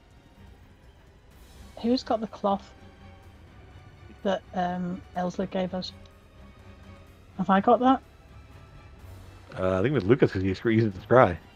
Yeah. Lucas was using it to scry Yeah. on him. Can Well- you rip it off and give it to him? Give him half? Can he scry? You don't know. I'm sure he knows somebody who can, even if he can't himself. Are we working with a vampire? Is that what we're Working with doing? him. We're not working with him, but if he wants to take down Koresh, that's doing us a favour. Right, but you're giving him things to help him do that. He's working with To him. help him to kill the guy that helped to kill the people? Yeah. No. Can't win this. We can't kill him and not he have to knows deal this with at him this in the point. future. Yeah, you can kind of see like even like he's still healing and he's still just like, I mean, it's like he's at this point just like I will make you this vow. I will harm neither you nor your crew or anyone else for the gift of letting me deal with the ones that took my daughter. Can you find him if we give you something that belonged to him? It will help, yes. Rip it in half, Lucas. I was going to deal with it. Might as well just give it to him. No, rip it in half just in case. We still might find him first. Okay. He will, I don't like it. as he's like, go ahead and drop it. I will get to it. We're still moving, aren't we? So yeah, I'll just. Yeah, drop it's it. he's kind of like, yeah. At this point, yeah, he will go ahead and just fly down and grab it. And it is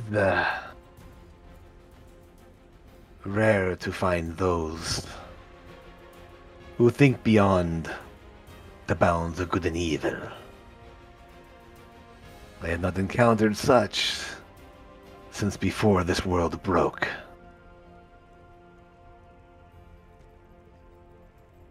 The old world was full of those of more of honor and nobility.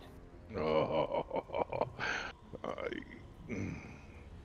I find more are concerned with petty revenge and wealth than doing right by family and those you choose to protect.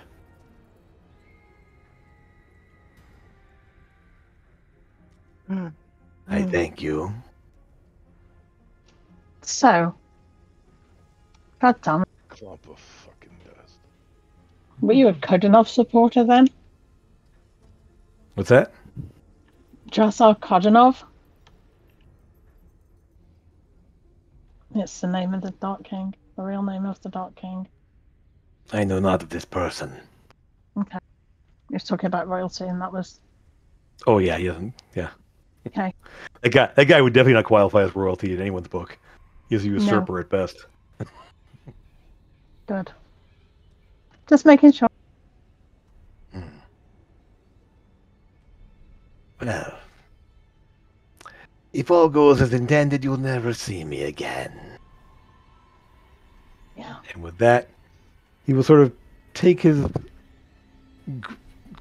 very elaborate bow while flying and flit away. I hate him. I feel dirty just letting him go, but...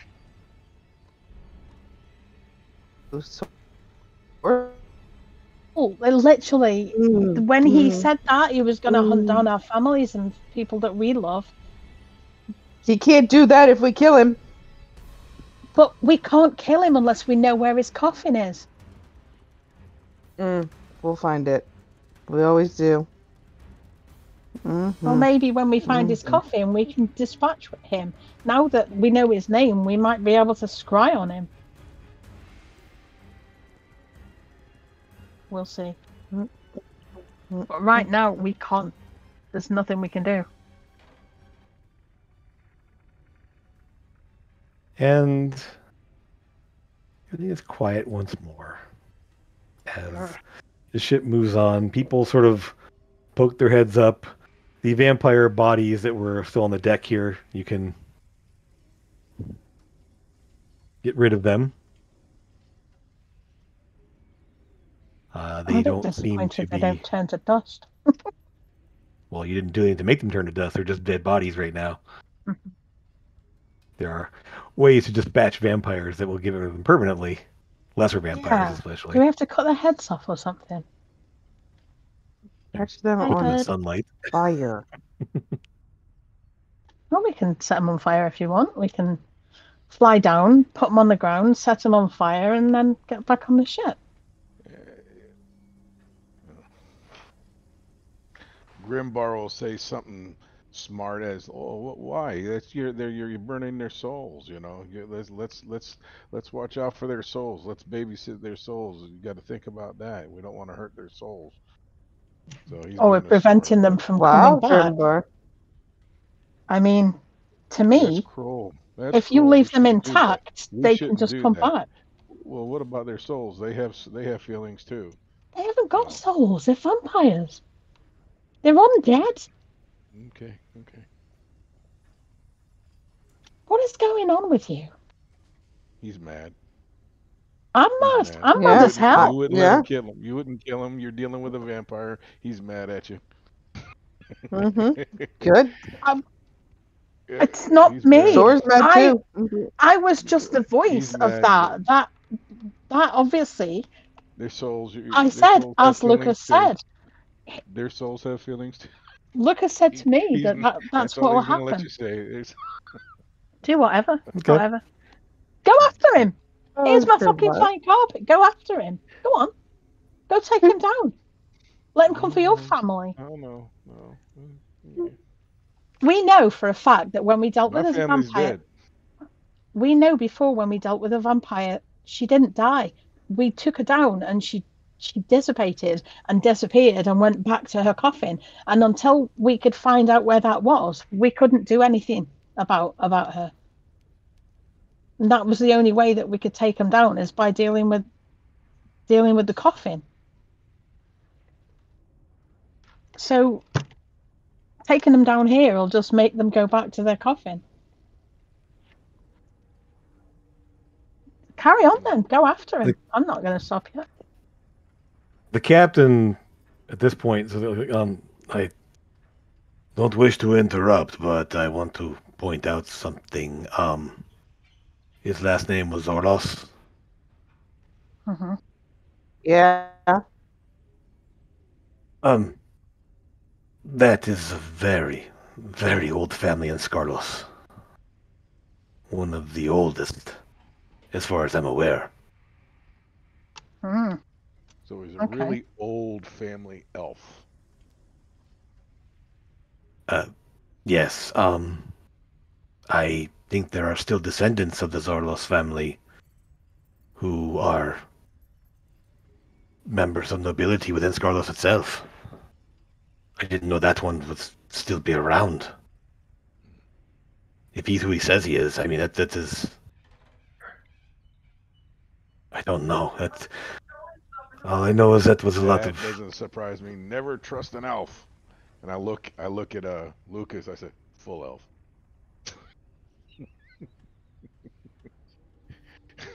Your biscuits are soggy later. Mm. As he- Is there a full elf? Is there a full elf? Oh, The cook is a full elf, yes. Oh. As am I. Yes, she is. As is the person Yeah. standing right in front of you. I was just going to say, Yep. isn't Sitara Yeah.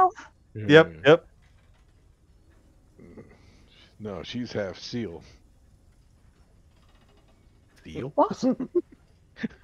There's an eel, not a There's an seal. eel. Oh, an eel? Good I thought lord. she was a seal.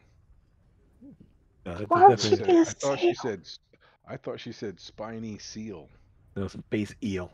No, space eel. Okay. Yep. My grandkids were around. Oh, There's no, a lot of yeah. noise in the background. I apologize.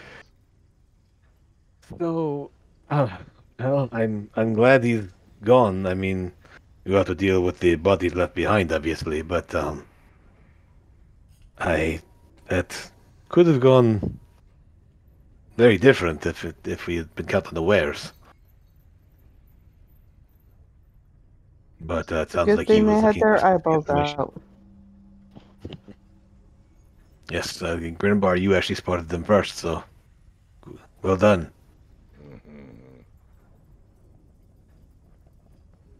Should have invited them for tea. I'm grumbling. That's all I'm doing. Of course, grumpy. My ass kicked, so I'm grumpy. Yeah, you are still feeling it. You definitely feel a little bit weak. You definitely have taken some. You've been drained of some absolutely. blood. Yeah. Oh yeah. I'm about to telekinetic shove him off the ship in a minute. You have, as I said, the two bodies are on the deck here. You can deal with, however you see fit. If you want to go to the ground and do something there, you can do so. The captain, please don't use fire on the deck. I mean, I don't want to catch the riggings on fire or anything else. Of course not. That's why we said Appreciate it. lie down and do it on the ground. Yes, I wasn't sure that was the full plan or not. So, just a reminder. Fire and airships don't get along very well. Why would that happen? I mean, you burned down half of a village and then collapsed part of a cave on top of you with fireballs. I'm just saying, you're not unheard of. One, I can't cast fireballs. Okay? I never have been able to. I think you'll find that was Lucas and Eldon. And he's talking to the group, not to you, Amethyst. What they do in combat is that's up to them. But they're not about to start making a fire on the deck of a ship. I'm. Well, anyway, yeah, the rest of the evening passes quietly. You guys do whatever you're going to do with the bodies there. If you want to go to the ground and deal with them there, or just cut their heads off, kick them over the side of the deck. What do you want to do? put stakes in their hearts. All the litany of things that you've heard of that are bad for vampires, you can do. All of the above. Um, Yeah. Yes, pretty much. You've seen a number of things that that seem to have worked on them before, and so you're able to deal with these ones pretty easily. They are not regenerating at this point. They're not coming back effectively. But those of you who were drained partially after a long rest, you do feel good. You feel okay again. The long rest recuperates. As you recuperate and get back to normal, essentially. So we're taking a long rest. Yeah, go for it. Mhm. Lucas, give me a history check. Okay. Everybody or just Lucas probably the only one who would have access to the information. In hearing the captain and Zorlas and everything like that, the Zorlas family is reputed to be a very old. Some of the original refugees that came to the new world from the Nightmare Lands when during the Cataclysm.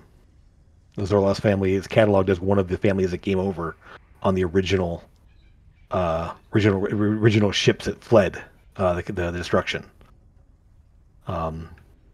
And it's said that the Zorlas family actually has ties to the, not direct, but some ties to the actual emperor of Skarlos. That he is of that bloodline. What, he's a vampire? You never heard that before. No. And that's something that would be a very well kept secret if so. But the fact is that I mean, people have seen the Emperor out in daylight and everything else like that. So it's not like this. I mean, he has not been hidden away for years. He is very publicly available to the people. He's been Emperor now for about a century, a little over a century.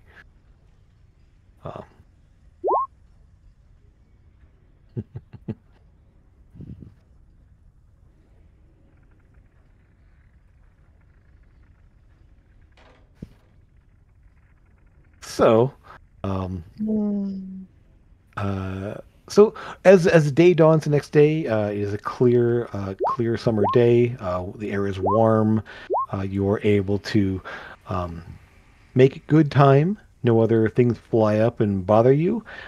Any creatures from the ground that would come mess with you are warded off. And nothing of any large size.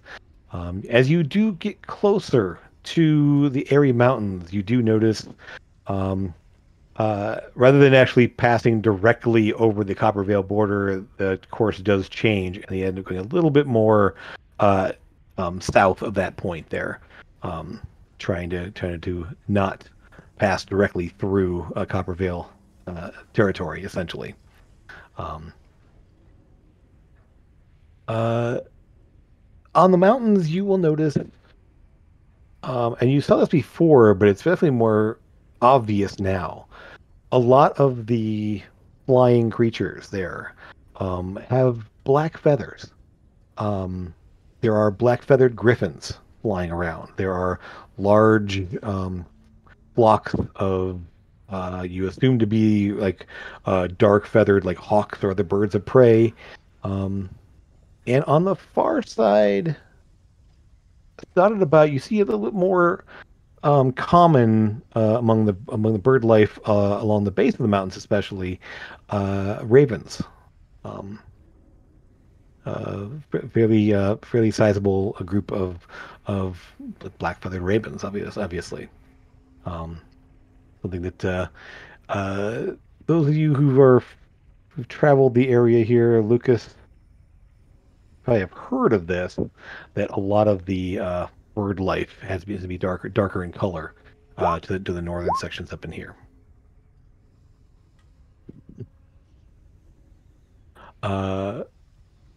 As the as a week or so passes, you will eventually crest the Airy Mountains, and drop down into the wooded section on the opposite side, seeing before you the familiar sight of Dreadmire, that you've seen once before.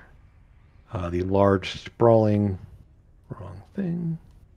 The large sprawling space, the large lake dominating the center, in this large valley, lush green, and as it moves farther in, more swamp-like lands, marshes and such, all along the border of the massive lake in the middle. And everywhere you look, Oh yeah, I remember that view.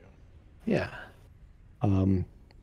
you will see flocks of large, well, not birds, the strange long-beaked Wyverns, pteranodons that were here before.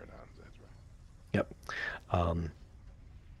And see the large lizard-like creature things that you saw before on the ground in various places, and very small settlements dotted about in the marshier areas and kind of on the edges of the the wettest areas.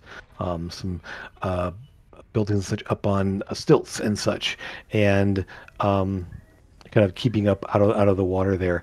And the inhabitants you see there being again the lizard folk, large, broad-shouldered, kind of like essentially walking upright crocodiles and alligators. I think that kind of a build. The longer faces, the teeth, the rough, thick hides on them, varying colors and such. However, as the ship continues and gets closer, you see that one village that you spot from the air is deserted. Like there's nothing there. No people moving around, no campfires, no smoke, no signs of activity. At this point, you're still on the, kind of on the. Let me put you back over in the main map here so you can see where you're at currently in seeing this. Effectively, you're kind of still kind of around this place here as you're heading toward the lake, kind of on the edge of the wooded area and the marshy area. And the village, the first one of the villages you spot there, just deserted. No signs of movement, no people, no nothing. What would you like to do? That's not good.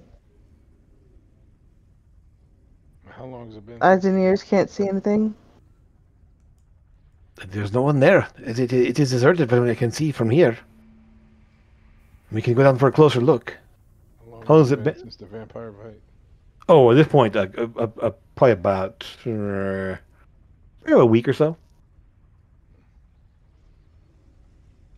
Given some time there afterwards, obviously. I've had to apologize to the cook because she's so I can start getting soggy biscuits. she doesn't seem to be holding too much of a grudge. And what's Satara's going to do to your biscuits? Yeah, what is Satara going to do? Oh, she's elf too, so I'll apologize to her. Yeah. I think if Eyes and Ears doesn't say anything, I want to go down there and investigate around as quickly as possible. Okay. Like evasive maneuvers as possible. Sure. AO puts the ship in kind of a bit of a spiral pattern. They're keeping a good eye view there. As far as Eyes and Ears, like there's no sign of anyone attacking or anything. There's no sign of danger specifically. At least not that I can see. Not that I can see anywhere in the vicinity. Is it on the edge of the lake? No, it's actually kind of back here by the river. Still about halfway between the mountains and the lake. Kind of right around here. I'll put a bit better dot there if I make a copy of this one. Go. Come here. One moment. Let me zoom in a bit so I can grab that. Come on. Don't be a pain. Oh, moving. There we go. Got it. Right about there. Is where you see the deserted village. As you descend, as I said, Eisner's watching. I will warn you if I see anything or anything coming there, but everything seems to be quiet at the moment. Pay attention to the water. Okay. And having issues with something in the lake. Maybe it's come up river, since it seems to be on the river. It seems to be right near the edge of the river. Yeah. Give me perception checks as the ship gets down low enough for you either to disembark or hop down. Many of you have ways of getting down there. Ooh, nice. Okay, wow, nice. Okay. Need Sora and Sitara. Excellent. Okay. So Sitara, it's your first time here, and so you're kind of overwhelmed by just the fact that this is such a strange-looking landscape. It's so green and so lush, but there's also just this marshy territory, and also so much water here that you're just like, I mean, having come from your original home when there wasn't a lot of natural water, and then to Anul Karun where it's a desert, to then here, this is just so much water, and you kind of feel that in the air.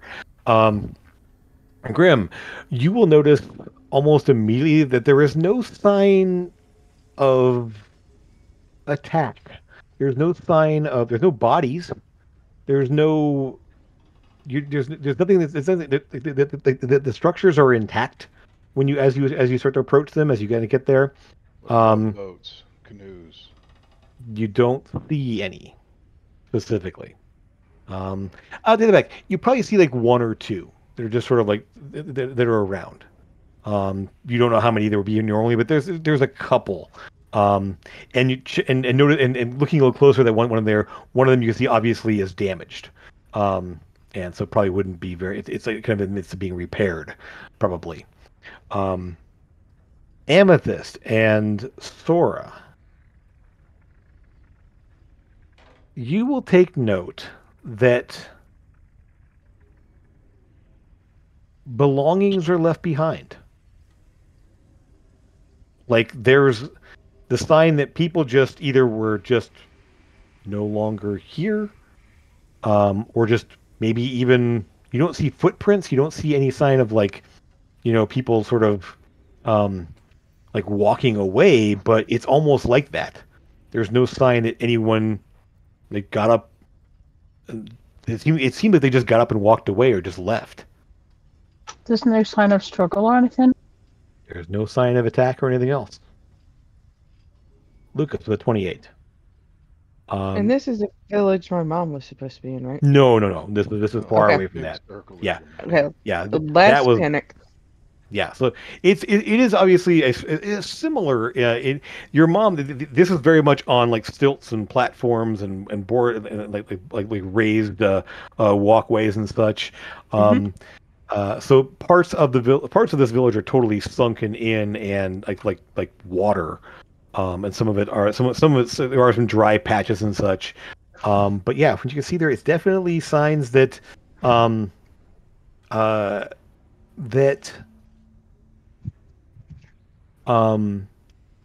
it's almost like they just walked away, or got in boats and rowed away. As the fact that Grimbar mentioned, there's only a couple canoes, and one of those is not even working. So there probably would be more around.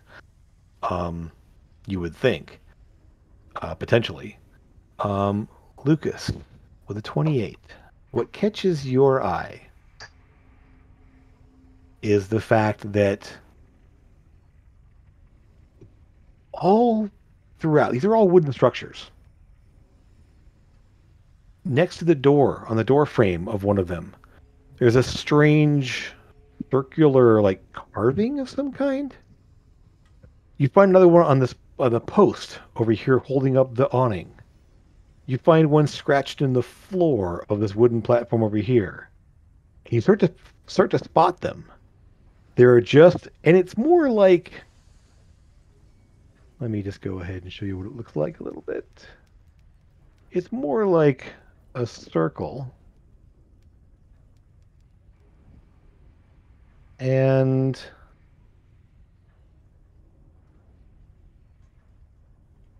a circle around it. Some of them more crude, some of them, and one of the best ones you spot there, it looks a lot like an eye.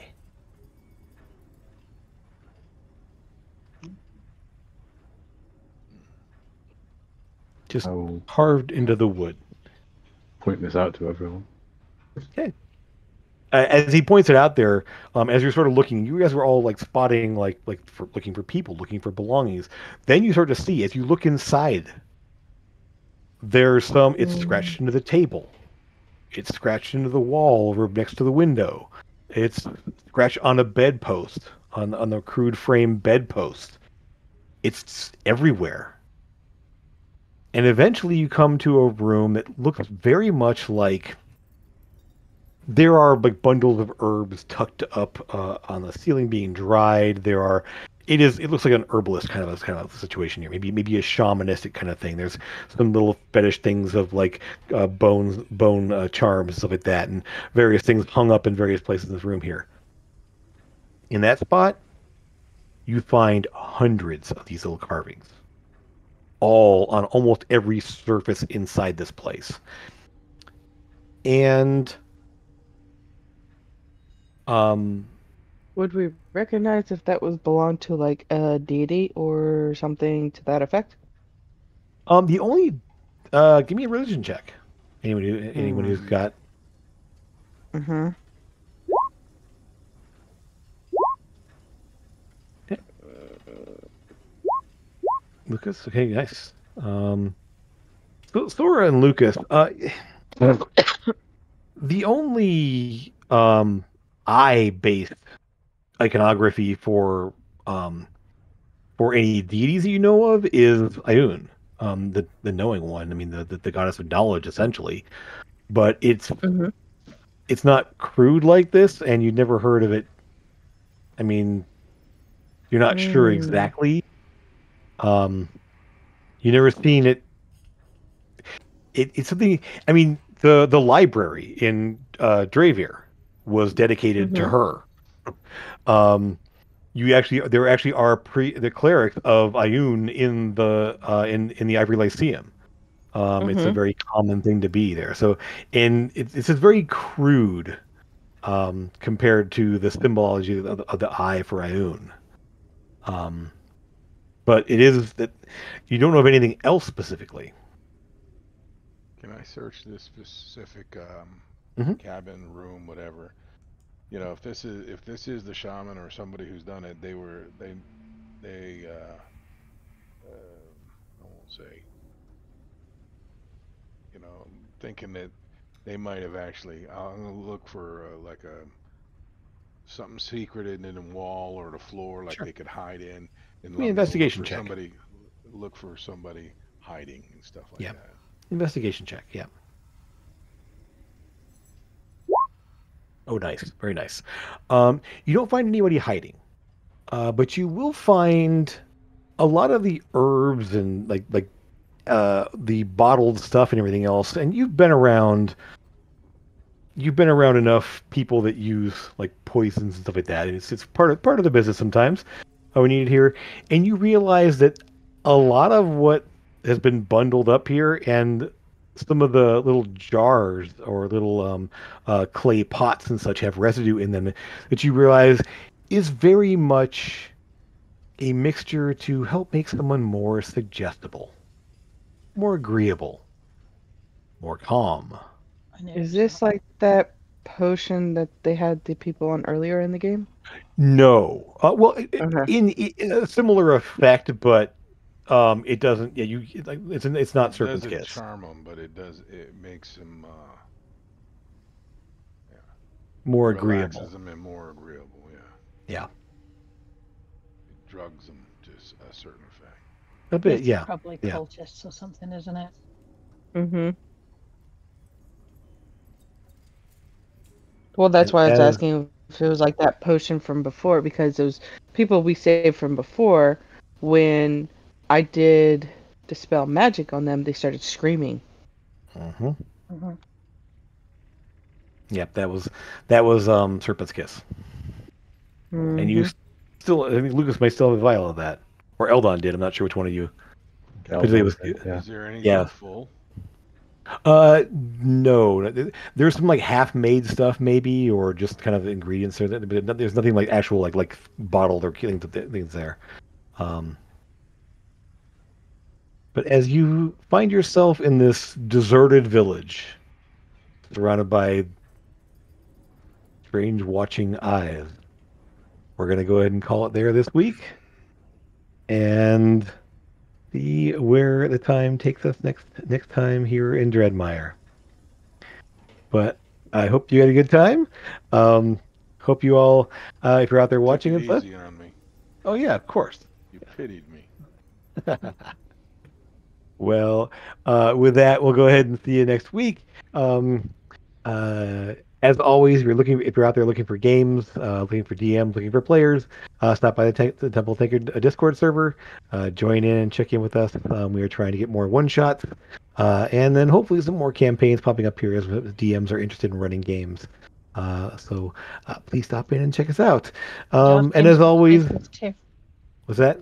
We do have current games with spaces too. Yes, we do have current games that are missing that need players. So if you're looking for games, come check it out there and check in with the DMs that are running things and see if you make a good fit for a campaign. So with that, thank you for being here. As always, drinks are enough, and we'll see you again real soon. Take care, everyone. Bye. Bye.